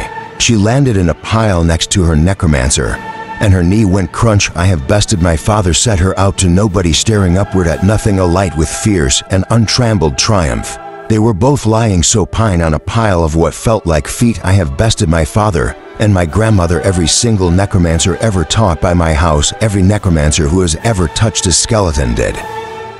You see me, did you behold me, griddle?" This was all said somewhat thickly through pink and bloodied teeth, before Harrow smugly passed out. The dust was clearing. The construct could not move. It was making low plaintive grunts as it thrashed in its half-coffin of regenerating ash. With its tentacles it picked and smashed at the bone cocoons on its back legs. But as soon as it broke some off, the stuff simply crumbled back into being. Now that it was concentrating so completely on itself, Gideon could find the cavalier of the 6th Camilla, as she'd seen from above, had caught up with Kithariah. The first, she had one hand in the liquor's singed curls, dragging her head back. The other hand pressed a knife against the smaller woman's throat. This would have been a commanding position, except that the knife blade was quivering in place. Its edge creased the pale skin, but it hadn't drawn blood, even though Camilla seemed to be leaning on it as hard as she could, whatever terrible force was holding the knife at bay. Was also slowly peeling the skin from the cavalier of the 6th hand. "You're a nice girl," the lector said. "I had a nice girl as a cavalier to once. She died for me. What can you do?" Camilla said nothing. Her face was slick With sweat and blood, her crop of dark blunt-cut hair was powdered gray, with bone. Hitheraya looked faintly amused by the blade that was a finger's breadth away from being buried in her jugular. She drooled. "Is this meant to kill me? Give me time," said Camilla through gritted teeth. Hitheraya gave this due consideration. "I'd rather not," she said. Gideon saw, as Camilla could not, the tentacle of bone that wound silently upward from the mess behind the cavalier, tipped with a vicious point the length of a duelist's dagger. Even if she'd had a pristine knee and no necro to haul, Gideon was too far away to save her. The barb drew back like a poised stinger, and Gideon yelled, "Come!" Perhaps it was the L, perhaps it was Camilla's extraordinary instincts. The sixth Kev twisted sideways, and the hook that should have punched through her spine drove into the meat of her shoulder. Instead, her eyes went wide with shock, and the knife fell from her half-plate hand. Hitheraya took the opportunity to shove her contemptuously in the chest, and Camilla toppled backward onto the ground, the sharpened bone still buried in her flesh. Hitheraya took up her rapier. In a panic, Gideon began trying to kick her futile way through a jungle of yellow bone, but putting her weight on her bad leg made her stagger and almost drop. Camilla was struggling herself free of the bone skewer, but another tendril had snaked up across her thighs, trapping her against the floor. The lector stood above her, with her green sword gleaming in the light. "You can't hurt me," said Hitheraya, almost despairingly. "Nothing can hurt me anymore, Cavalier." The sword glittered. Gideon thrashed through a mesh of bones that her adept could have parted mid-yawn as the licker drew back her arm for a clean thrust into Camilla's heart. For inches of bloodied steel emerged from her belly. Camilla stared up at her, as though trying to work out why everything hadn't gone black. A red stain was spreading across the thin bedsheet. The licker's face didn't change, but she turned her head slightly. A pale head was now nearly pillowed on her shoulder, peeking over as though to make sure the sword had hit home. Colorless, for hair spilled over Hitheraya's collarbone like a waterfall. The figure behind her smiled, spoke. "Too soon, old news," said Etho. Said Hitheraya, "Oh my, a baby licks her." The construct was stuck fast in the trap that Harohar had laid for it, and behind them Gideon could hear its central bulk straining to see what had pained its mistress. Like a great skull swiveling in its web, it was held fast, but it still had range, and it lifted its spines to even the fight. Anthe ran her free hand over the blood trickling down Hitheraya's hip. She flicked hot drops over her shoulder where they hung in the air, sizzling. They ran together like quicksilver, spread out, widened, and flattened into a shimmering transparent pink sheet. Anthe narrowed her watercolor eyes and pointed her free hand upward. The sheet tightened, a wide watery disc of blood separating the two lickers from the construct. A barbed bone stinger drove straight at Ianthe's head, hit the shimmering disc, and dissolved. Gideon body checked her way clear, hauling herself to a corner of the room, as far away from the construct as possible. She wasn't thrilled about approaching the embracing lickers, but if she played her cards right, she could still get Harohark and Camilla out of here. Another stinger, then another hurtled into the blood disc and evaporated despite herself. She turned to watch the construct, stiffened a dozen of its tendrils to dozen, aiming them like javelins at Ianthe's tiny form, and Gideon remembered Isaac Tetris impaled on 50 spines at once. As Gideon passed it, Anthe's blood pool spun even wider, and Aegis's shield, the construct, struck from its stuck position with its whole gathered array of swift spears, enough of them to reduce the Anthe to a double handful of chopped meat. Every single one went up in a cloud of bad-smelling steam. The remaining stumps drew back in confusion. The construct swayed, and bones dropped free from its superstructure here, and they're rattling down to join the general debris around its trapped legs. There were suddenly a lot more space injured, as well as pinned. The construct seemed to be drawing back on itself, pulling in its remaining limbs, as if trying to keep them away from Anthe. Gideon snuck past the foot of the dais in time to see Catheraya smile. "I've always wanted a little sister," she said. She walked away from Anthe's sword with a bad liquid sound. Camilla was still wriggling in place, trying to tuck herself free of the spike in her shoulder, and Kithere stepped on her, treading on her collarbone as thoughtlessly as on a ridge in the carpet. Once she was a couple of paces clear, she turned and fell into a beautiful fluid-ready stance. She kept running her fingers over the blood at her abdomen, apparently amazed by her capacity to bleed. Gideon wished she was less interested and more dying. But you had to take victories where you could get then the other much newer lictor raised Nibirius's sword kicking bones away for footing. I've tried the sister thing already, said Ianthe, circling around to one side, and I wasn't any good at it. But I have so much to teach you, said Catharia. They both charged once upon a time. It would have been pretty cool to watch the perfect showman sword of the third house compete against an ancient and undiluted warrior of the seventh. But Gideon was crouching down next to Camilla and trying to gauge whether or not her own kneecap was trying to slide off somewhere weird. She had laid down the unconscious Heraharp behind a pillar on a pile of the softest looking bones with her long sword for company, and was wishing fervently that her necromancer was awake. She grabbed Camilla's shoulder in one hand and the slick bone spur in the other, said sorry, and pulled. Camilla screamed. Gideon flung the bloodied spike away, got her arms under Camilla's armpits, and pulled. Camilla bit her tongue so hard that blood squirted out her mouth. But Gideon heartlessly dragged her away from the ongoing brawl and into cover next to Harrowheart. Gideon started to look her over to see if her intestines were fountaining out or something, but Camilla grabbed her sleeve. Gideon looked down into her solemn, obstinate face, and Camilla said, "He say anything?" Gideon wavered. "He said to tell you. He loved you." She said, "What? No, he didn't." "Okay, no, sorry." He said you knew what to do." "I do," said Camilla with grim satisfaction, and laid herself back down among the bones. Gideon looked back at the fight. He was not like watching Ianthe and Silas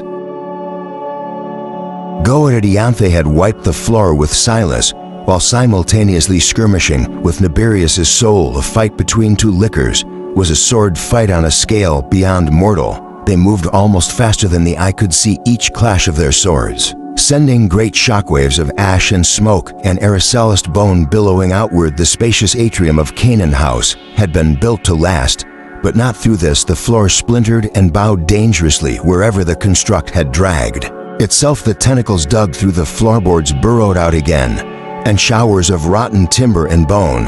And as Enth and Kitterea fought, parts of the room exploded at their passing, ancient beams and pillars giving up with screams of falling rock, and wood. Brackish water from the fountain had spattered the floor and trickled into the cracks.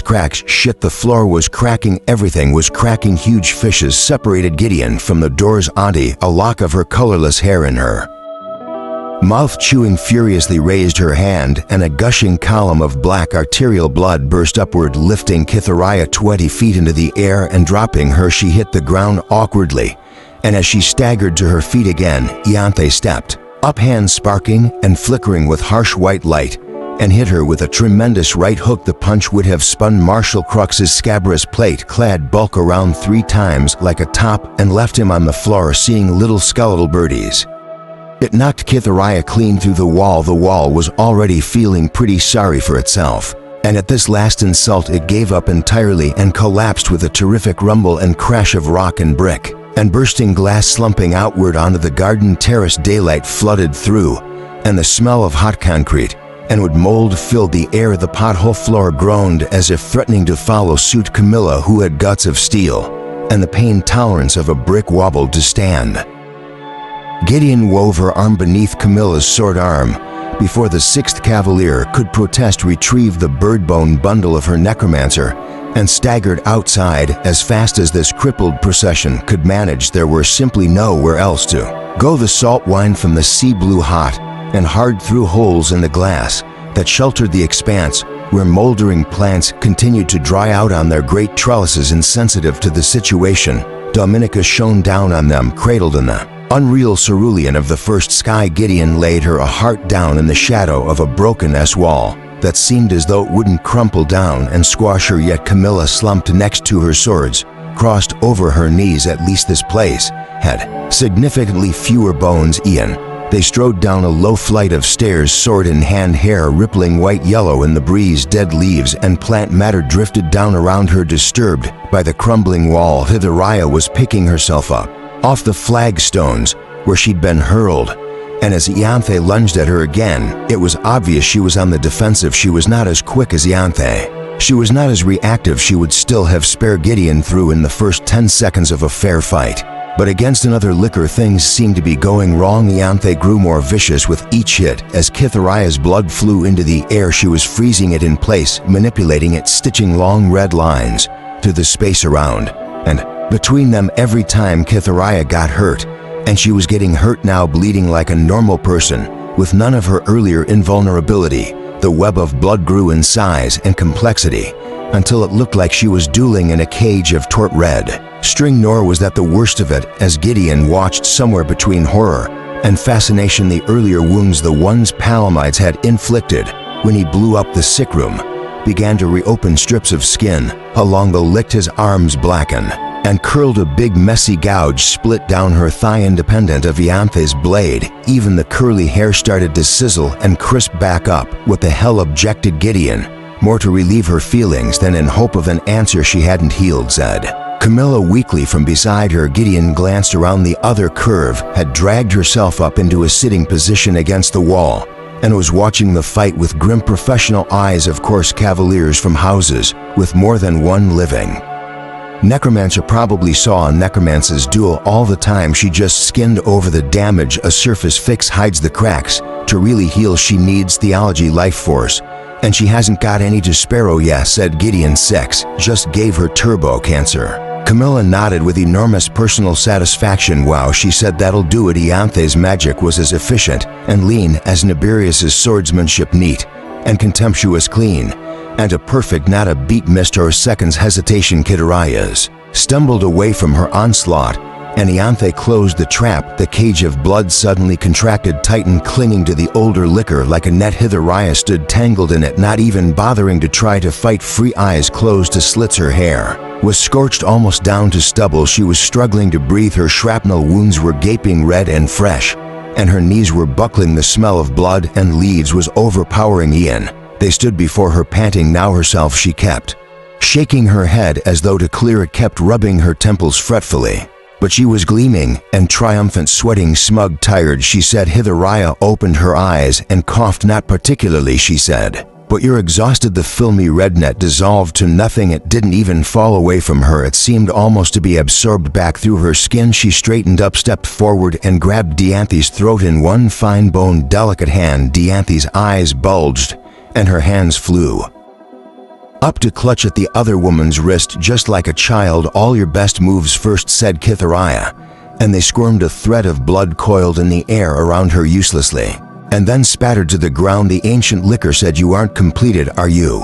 I can feel him pushing. He's not happy. Mine went willingly, and it hurt for centuries. If I'm old news, you're fresh meat. She tightened her grip on Ianthe's throat, and the dreadful bone-deep suction of siphoning set an icy ripple throughout the sheltered terrace. The trees and trellises shook. This was soul siphoning, as Gideon had never felt it before. Colorless at the best of times, Ianthe was now as blank and tintless as a sheet. Her eyes rolled back and forth in her head, and then there was no eye to roll. She jerked and squealed. Pupils gone, irises gone, as the Kitharaya had somehow had the ability to suck them out of her skull. No, cried Nte, no, no, no. The great wound in Kitharaya's thigh was starting to weave itself back up, so too were the burn marks all over her arms and her neck. Her charred hair was growing back and rippling out in pale brown waves from her skull, and she sighed with pleasure as she shook her head. Okay, said Camilla in carefully neutral tones. Now she's healing. The thigh wound closed up, leaving the skin smooth as alabaster. Kitharaya dropped Entha dismissively to the ground in a crumpled up heap. No, little sister, she told the gray-lipped third princess, don't think this means I'm not impressed. You did become a licker, and so you'll get to live for a while, but I don't need your arms and your legs. So she rested one delicate foot on Ianthe's wrist, and Gideon rose to her feet. The sharp shank of bone extended from her knuckles, a long butcher's blade with a wicked heft. Kadara's sliced down bright red blood sprayed in the sunshine as Ianthe's right arm came off just above the elbow. Ianthe, too weak even to scream, made a keening sound. By this point Gideon had already lurched forward to steps and regretted it. Her kneecap was absolutely not where it should have been. She tottered to the side, letting her sword drop, one-handed, pressing her other over the knee and cursing the day she had been born with kneecaps. Kitharaya was shifting to the other side, the other limb judging the distance, with her bloody spot dog called Camilla. Camilla had somehow propped herself on the arm, with the mangled shoulder wound, which was in no condition for propping. Her good arm was up behind her head, holding the blade of her knife. Gideon ducked. The knife whistled over the top of Gideon's head in a flashing blur and buried itself in Kitharaya's upper back this time. To the Raya screamed, she went stumbling away from Ianthe's prone form, and Gideon saw what Camilla had been aiming at, a lump of delicate swollen mass right next to Kitharaya's shoulder blade. It bulged out only slightly, but once you saw it, it was impossible to unsee, especially with a long knife buried squarely in its center. Kitharaya fumbled one hand over her shoulder bone appendage, drifting into dust. Groping for the knife, she found it. She pulled it out, drawing a spurt of appalling black and yellow liquid from the wound. The liquor turned her head and coughed miserably into the crook of her elbow. Then she looked at the knife, wondering at it. She turned her head to look at Camilla and Harrow and Gideon. She sighed pensively and ran one hand through her curls again. Oh no, she said. Her leg, she dropped the knife, fell gracefully to one knee beside Eth, and lifted a limp arm, the one that was still connected to her body, in a cruel mockery of hand holding. Gideon thought for a bad second she was going to pull the limb clean off, and wondered how far she could throw a long sword, except no, her long sword was never going to leave her hands again. Thank you. But Kitharaya was just siphoning. There was the deep gut lurch as energy drained from the younger liquor to the older. Knitting the gross knife wound back up again, and an adequate lichta, said Kitharaya, as though giving Gideon and Camilla a hot tip on stain removal still makes a perfect power source and everlasting battery. She stood back up and wiped her mouth with the back of her hand. Then she began walking toward Gideon, calm, almost insolent in her lack of aggression. This was somehow much scarier than if she'd stalked forward with a hateful glare and a reel of mad laughter. Gideon planted herself before Camilla and the unconscious body of her adept, and held her sword aloft. They were alone in a back area of the courtyard, a little area not yet buried in rubble, tilled up by the titanic fight between two immortal sorcerers. Dead trees bowed overhead. Gideon stood behind the iron fence that had once protected some herbaceous border, as though its bent bowed spikes would be good for anything other than throwing herself down on. As one last fuck you salute, Camilla was huddled in a corner, now standing upright. That was probably her own last fuck you salute, but her wounded arm hung uselessly. She had lost a lot of blood. Her face was now pallid olive. Ninth, said the sixth impatiently. Get out of here. Take your necromancer. Go. Hell no, said Gideon. It's time for round 2. She considered that. Wait, is this round 3 now? I keep losing count. Kitharaya the first was brushing bloodstains off her makeshift dress, the blood leaching into her fingers as though it obeyed the mayor's touch of her fingertips. She vaulted daintily into their part of the courtyard and smiled Dulcinea's smile at Gideon, dimpling bright-eyed, as though they both knew something extra nice that nobody else did. There's that to hand her, she said admiringly. Want a closer look, said Gideon. The liquor arched her free hand languorously behind her back. She slid into position, weighting herself on her back foot, the sword in her hand luminous tinted green, like still water or pearls. You know you can't do this. Gideon of the ninth, she said. You're very brave, a bit like another Gideon I used to know, but you're prettier in the eyes. I may be from the 9th house, said Gideon, but if you say any more cryptic shit at me, you're going to see how well you can regenerate when you're in 18 pieces. Crime, mercy, said Kitharaya. The dimple was still there. Please, you don't even know what you are to me. You're not going to die here, Gideon, and if you ask me to let you live, you might not have to die at all. I've spared you before. Something ignited deep in her rib cage. Sure, Marie Chatter didn't ask for mercy. Magnus didn't ask for mercy, or Isaac or Abigail. I bet you Palamides never even considered asking for mercy. Of course he didn't, said the liquor. He was too busy detonating Gideon. The 9th charge. Kitharaya went straight for her heart. No foreplay. But this was a Gideon who had trained with a double-handed sword since before she could even hold the damn thing. This was a Gideon who had lived her entire life behind the hilt of a two-hander. No more playing around with dodging and ducking and moving away. It was her sword, and all of the power and strength and speed that Iglaman had been able to realize in her. She met Kitharaya's water smooth thrust to her heart with an upward cut that flung the liquor's rapier's point skyward and ought to have knocked it clean out of her hand. She stopped thinking about the pain in her knee and went back to being the Gideon Nav who never left. Dreber who fought like it was her only ticket off world. The lector danced out and in again close quarters, trying to slide her sword under and around Gideon's own. Gideon knocked the thing to the ground, the rapier scraping the flagstones with an awful screech, Hitheraya retreated prettily, and Gideon smashed her guard and followed through with a huge, perfect overhand cut. It ought to have cleaved for licked her open from the shoulder to the gut she'd wanted it to, but the edge of her sword sank into Kitharaya's collarbone and bounced off like she was trying to cut steel. There was the faintest pink mark on the skin, and then nothing. Her Tahanda had failed something, and Gideon rolled over and gave up. Either I am moved in for the kill, her sword flashing like a snake, like a whip. As Gideon moved half a second behind where she needed to be, she saved herself a skewered lung by clumsily blocking with the flat of her sword. The lector's unholy strength made the long sword shudder on impact, and Gideon's forearm shuddered.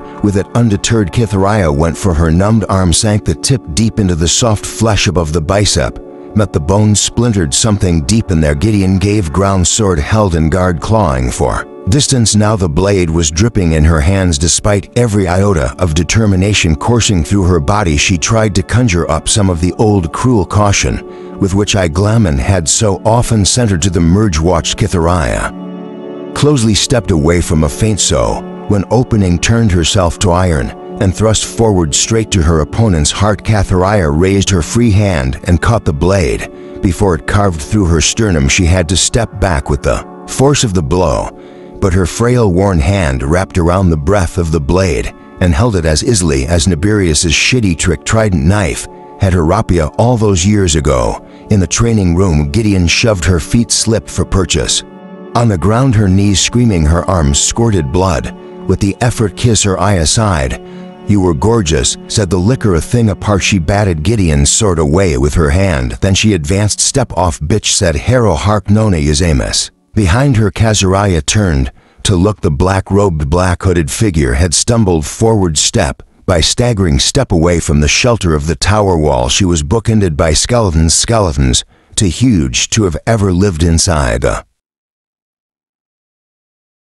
greasy meat sock of anyone real. Each was 8 feet high, with ulna bones like tree trunks and wicked bone spikes spiraling over their arms. I wish the 9th house would do something that was more interesting than skeletons, said Kitharaya pensively. One of the monstrous constructs flung itself at Kitharaya like she was a bomb. It was ending its life. Upon the second came shambling after it. Hitheraya contemptuously dashed away one skeleton's enormous forearm spike. She shattered another with her rapier, and the spike, almost before it had finished crumbling, stretched and pushed itself back into shape. Hero wasn't stinting on the perpetual bone, and if she kept it up, she was going to be a perpetual corpse. Gideon rolled away, seized her sword, and crawled. Her pierced arm left a snail's trail of slippery red behind her. It was only years of training under Iglaminate that gave her the guts to wobble herself upright before her adept blind with blood blade leant flat on her good shoulder. 2 more dead giants were already knitting themselves together. Hero couldn't afford this, she thought dimly. Hero couldn't afford this at all. You're learning fast, said the lector, and she sounded honestly delighted. But I'm afraid you've got a long way to go. Hitheraya crooked her fingers toward the massive hole torn in the side of the tower. There was a cry from within, followed by an awful cracking, tearing, breaking sound when the horrible many-legged construct exploded through the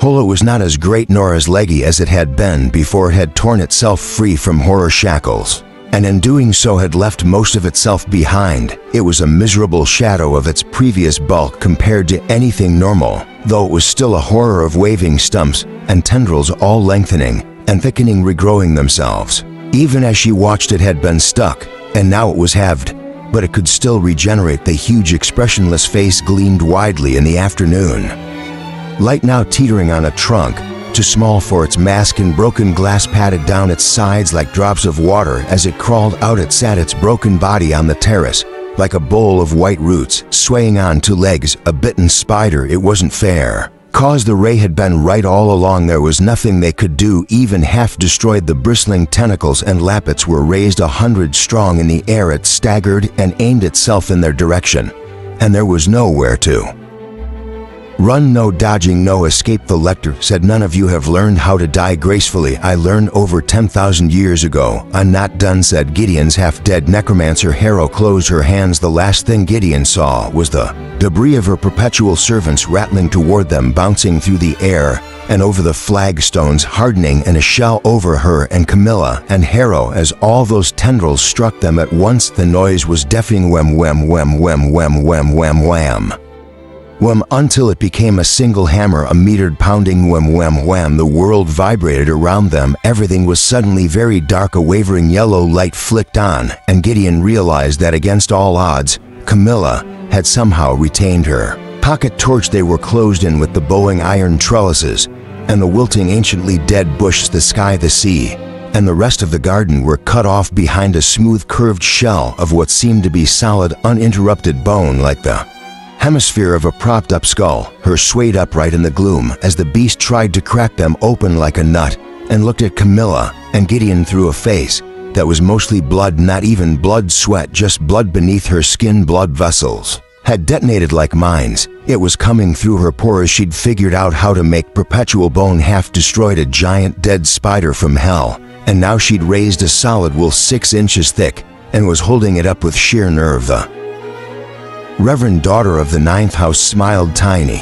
and triumphant. Then she keeled into Gideon's arms. Gideon stumbled, sick with terror, kneeling them both down to the ground as Hero lay like a broken rag doll. She forgot her sword, forgot everything as she cradled her, used up a dap. She forgot the wrecked ligaments in her sword arm, her messed up knee, the cups of blood. She'd lost everything but that tiny, smoldering Victoria smile. Harrow, come on, I'm here, she told her, howling to be heard above the thunder of the construct's assault siphon. Damn it, after what happened to the 8th, Harrow's voice was surprisingly strong considering she appeared to be all black robes and wounds. Not ever again. You can't hold this shit forever, Harrow. You couldn't hold this shit 10 minutes ago. I don't have to hold it forever, said the necromancer. She contemplatively spat out a clot of blood, rolled her tongue around inside her mouth. Listen, take the 6th, get into a brace position, and I'll break you through the wall. Bones float. It's a long drop to the sea. Noper ignored her. But all you have to do is survive. The fool, we know that the ships have been called. Get off the planet as soon as you can. I'll distract her as long as possible. All you have to do is live. All right, said Gideon. This plan is stupid, and you're stupid. No. The Reverend daughter reached up to take a fistful of Gideon's shirt. Her eyes were dark and glassy through the pain and nausea. She smelled like sweat and fear and about 9 tons of bone. She swabbed at her face again with her sleeve and said, Riddle, you made me have promise. You agreed to go back to the 9th. You agreed to do your duty by the macduytuong. Don't do this to me. I owe you your life, said Harrow. Hark, I owe you everything. Her let go of her shirt and subsided to the floor. Her paint had all come off. She kept choking and sniffling on the thick rivulets of blood coming out her nose. Gideon tilted the wet dark head so that her necromancer did not die untimely from drowning in her bloodied mucus, and tried desperately to think of a plan. When one of the tentacles battered a crack in the shield, daylight streamed in from outside. Harrow looked even worse in the light. Camilla said steadily, let me out. I can provide the distraction. Cram it already, hecked, said Gideon, not looking away from her necromancer, who was painfully serene as even her eyebrows bled. I'm not getting haunted by Palamides, sex disease, crappy-ass revenant, or telling me Dr. Facts for the rest of my life. Just because I let you get disintegrated, the other plan isn't going to work, said Camilla evenly. If we could hold her off and wait on the shore, yes, but we can't. Her side stretched out on the floor. Then we hold her off as long as we can, she said. The crack knitted itself back together with painful, guttering slowness. Arrows snarled from the effort. They were plunged into darkness again, and the sounds from outside stopped as though the construct was considering its next move. Camilla closed her eyes and relaxed. Her long dark fringe fell over her face. It was that Camilla in motion, now Camilla at rest, that made the tiny voice inside Gideon's head say, amazed, we really are going to die. Gideon looked down at her necromancer. She had the heavy-lidded expression of someone who was concentrating in the knowledge that when they stopped concentrating they would fall abruptly asleep. Her had gone unconscious once before. Gideon knew that the Second time she let her go under, there would probably not be any awakening. Harrow reached up, her hand was trembling, and tapped Gideon on the cheek. Nerve, she said. Have you really forgiven me? Confirmed. They were all going to eat it. Of course I have you. Bozo, I don't deserve it. Maybe not, said Gideon. But that doesn't stop me forgiving you. Harrow, yes. You know I don't give a damn about the locked tomb, right? You know I only care about you, she said in a broken-hearted rush. She didn't know what she was trying to say, only that she had to say it now. With a bad juddering noise, a tentacle had started to pound their splintering shoulder again. Wham! I'm no good at this duty thing. I'm just me. I can't do this without you. And I'm not your real Cavalier Primary. I never could have been. Wham, wham. When the crack reopened at this punishment, the sunlight got in, and fragments of bone dissolved in a shower of gray matter it held. But Gideon didn't care. The construct wasn't there. The shelter wasn't there. Even Camilla, who had turned away to politely investigate something on the opposite wall, wasn't there. It was just her and Harrow, and Harrow's bitter high bones, stupid little face. Harrow laughed. It was the first time she had ever heard Harrow really laugh. It was a rather weak and tired sound. Kitty, and the ninth first flower of my house, she said hoarsely. You are the greatest Cavalier we have ever produced. You are our triumph, the best of all of us. It has been my privilege to be your necromancer. That was enough. Gideon the ninth stood up so suddenly that she nearly bumped her head on the roof of the bone shield. Her arm complained loudly. She ignored it. She paced back and forth. Harrow watched her with only mild concern. Studying the little space, they were boxed into the dead leaves, the cracked flagstones. Camilla looked back at her, but she was already moving on. She couldn't do this to Camilla. The powdery gray drifts of bone, the iron spikes of the railings. Yeah, fuck it, she said. I'm getting us out of here. Little Gideon limped over near the dusty flower beds.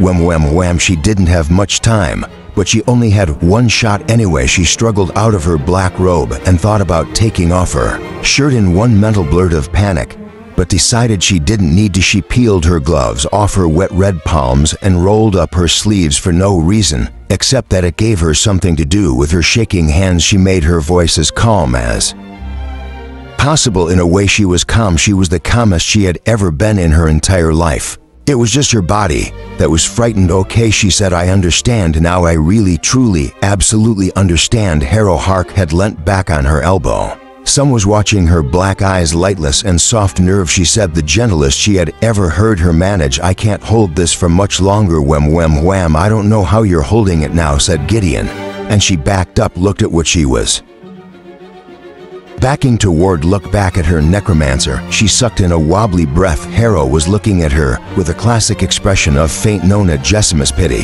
as though Gideon had finally lost her intellectual faculties and might wet herself at any moment. Camilla watched it with an expression that showed nothing at all. Camilla the sixth. There was no idiot, she said. Harrow, I can't keep my promise, because the entire point of me is you get that right. That's what Cavaliers sign up for. There is no me without you. One flesh one. And a shade of exhausted suspicion flickered over her necromancer's face. Now, she said, what are you doing? The cruelest thing anyone has ever done to you in your whole entire life. Believe me, said Gideon, you'll know what to do, and if you don't do it, what I'm about to do will be no use to anyone. Gideon turned and squinted, gauged the angle. She judged the distance. It would have been the worst thing in the world to look back, so she didn't. She mentally found herself all of a sudden in front of the doors of Dribba, for years old again, and screaming, and all her fear and hate of them went away. Dribba was empty. There was no crux.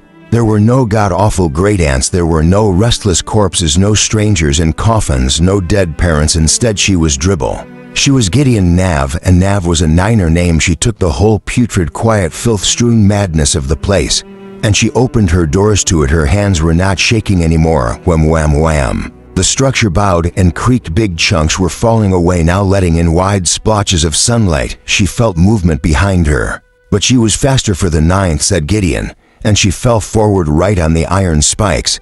Act 5, Chapter 37. Okay, said Gideon. Okay, get up. Harold Hark. Nona Jesmus got up. Good, said her Cavalier. You can stop screaming any moment now. Just an FYI now. First, make sure nothing's going to ice. Camilla, I meant it about not wanting an afterlife subscription. 2. Calamity's Sextasy's top nerd facts. Gideon, said Hera, and again more incoherently. Gideon. No time, said Gideon. A hot wind blew over them both. It whipped Hera's hair into her face. Incoming. The shield's side shattered and finally broke the ancient liquoral Construct surged forward triumphant in its brainlessness. Harrow saw it for what it was, a spongy breath of regenerating ash, and many lengths of teeth for all its killing speed, before it now crusted before them as though it were traveling.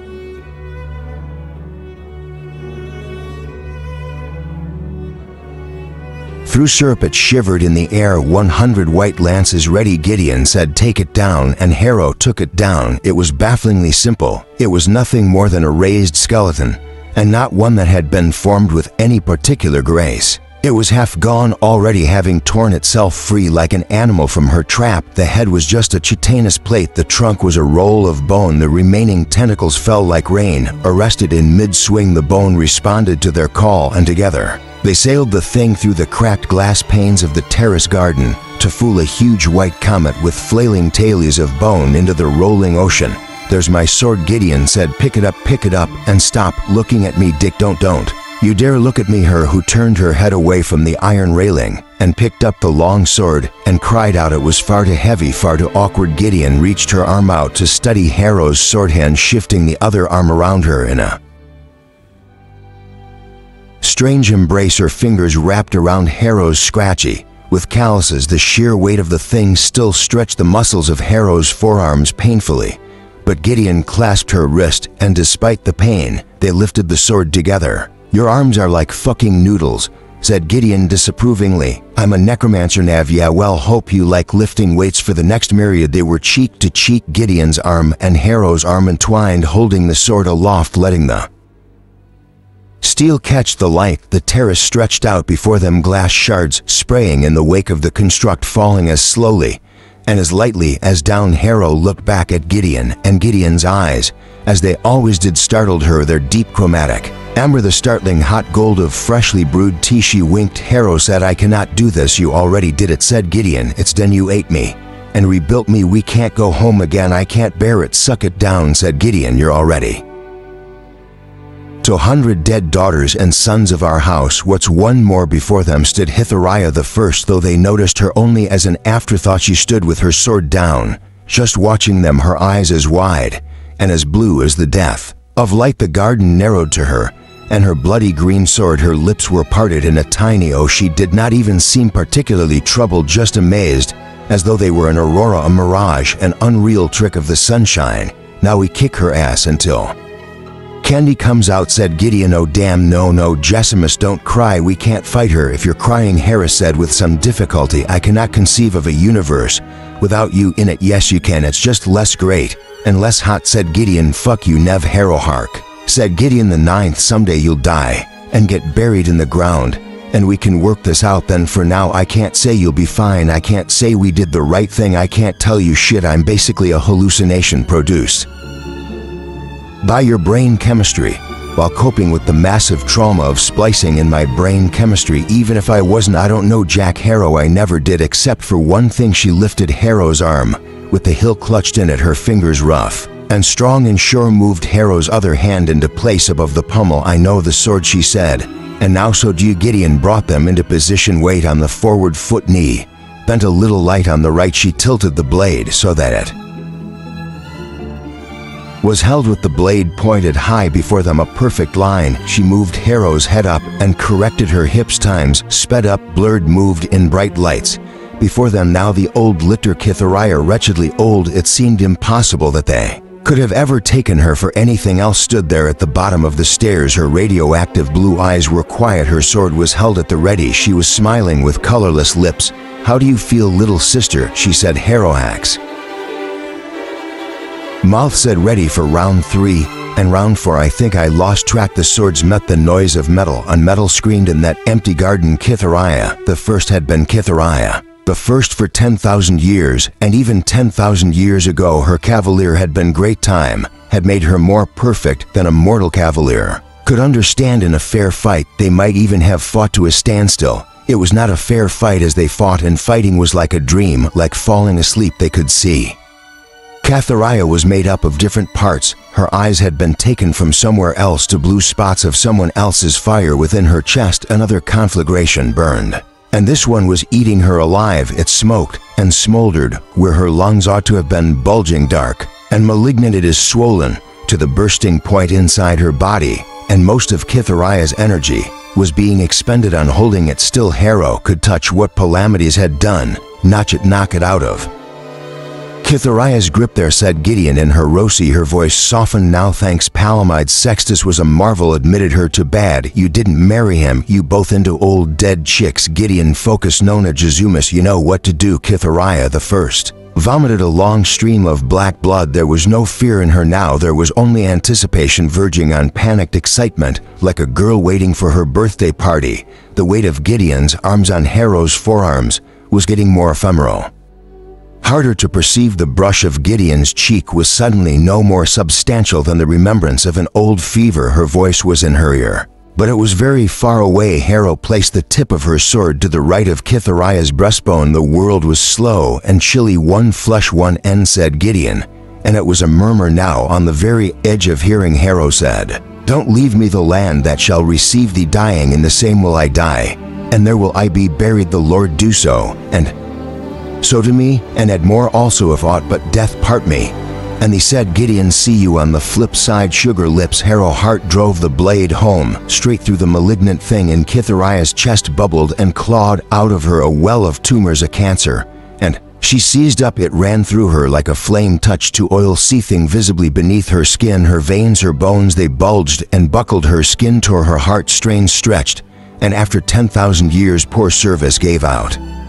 Kitharia the first sighed in no little relief, then she toppled over, and she died. The sword made a terrific clatter as it dropped to the ground. The breeze blew Harrow's hair into her mouth as she ran back and strained at the arms of her cavalier, pulled and pulled so that she could take her off the spike and lay her on her back. Then she sat there for a long time. Beside her Gideon lay smiling, a small tight ready smile stretched out beneath a blue and foreign sky. Epilogue. Harrow hark. Nona Yazimas came around in a nest of sterile white. She was lying on a gurney wrapped up in a crinkly thermal blanket. She turned her head. Next to her there was a window, and outside the window was the deep velvet blackness of space. Cold stars glimmered in the far distance like diamonds, and they were very beautiful. If it had been possible to die of desolation, she would have died then. And there, as it was all she could do, was lie on the bed and observe the smoking wreck of her heart. The lamps have been turned down to an irritatingly soothing glow, bathing the small room in soft benevolent radiance. They shone down on her gurney, on the white walls, on the painfully clean white tiles of the floor. The brightest light in the room came from a tall reading lamp positioned next to a metal chair. In the corner in the chair sat a man. On the arm of his chair was a tablet, and in his hands was a sheaf of flimsy, which he would occasionally shuffle and take notes on. He was simply dressed. His hair was cropped close to his head, and in the light it shone a nondescript dark brown. The man must have sensed her wakefulness, for he looked up from his flimsy and his tablet at her, and he shuffled them aside to stand. He approached her, and she saw that his sclero a blackest space. The irises were dark and leadenly iridescent, a deep rainbow oil slick ringed with white. The pupils were as glossy black as the sclera. Harry could never tell precisely how she knew who he was, only that she threw off the rustling thermal blanket. Someone had dressed her in an unlovely turquoise hospital smock and got out of bed, and she threw herself down shamelessly at the feet of the Necromancer Prime, the resurrection, the god of the 9 houses, the emperor undying. She pressed her forehead down onto the cold, clean tiles. Please undo what I've done, Lord, she said. I will never ask anything of you ever again if you just give me back the life of Gideon. Nev, I can't, he said. He had a bittersweet, scratchy voice, and it was infinitely gentle. I would very much like to, but that soul's inside you now. If I tried to pull it out, I'd take yours with it and destroy both in the process. What's done is done is done. Now you have to live with it. She was empty. That was the terrible thing. There was nothing inside her but the sick and bubbling detestation of her house. Even the silence of her soul could not dilute the hatred that had fermented in her from the genesis of the 9th house.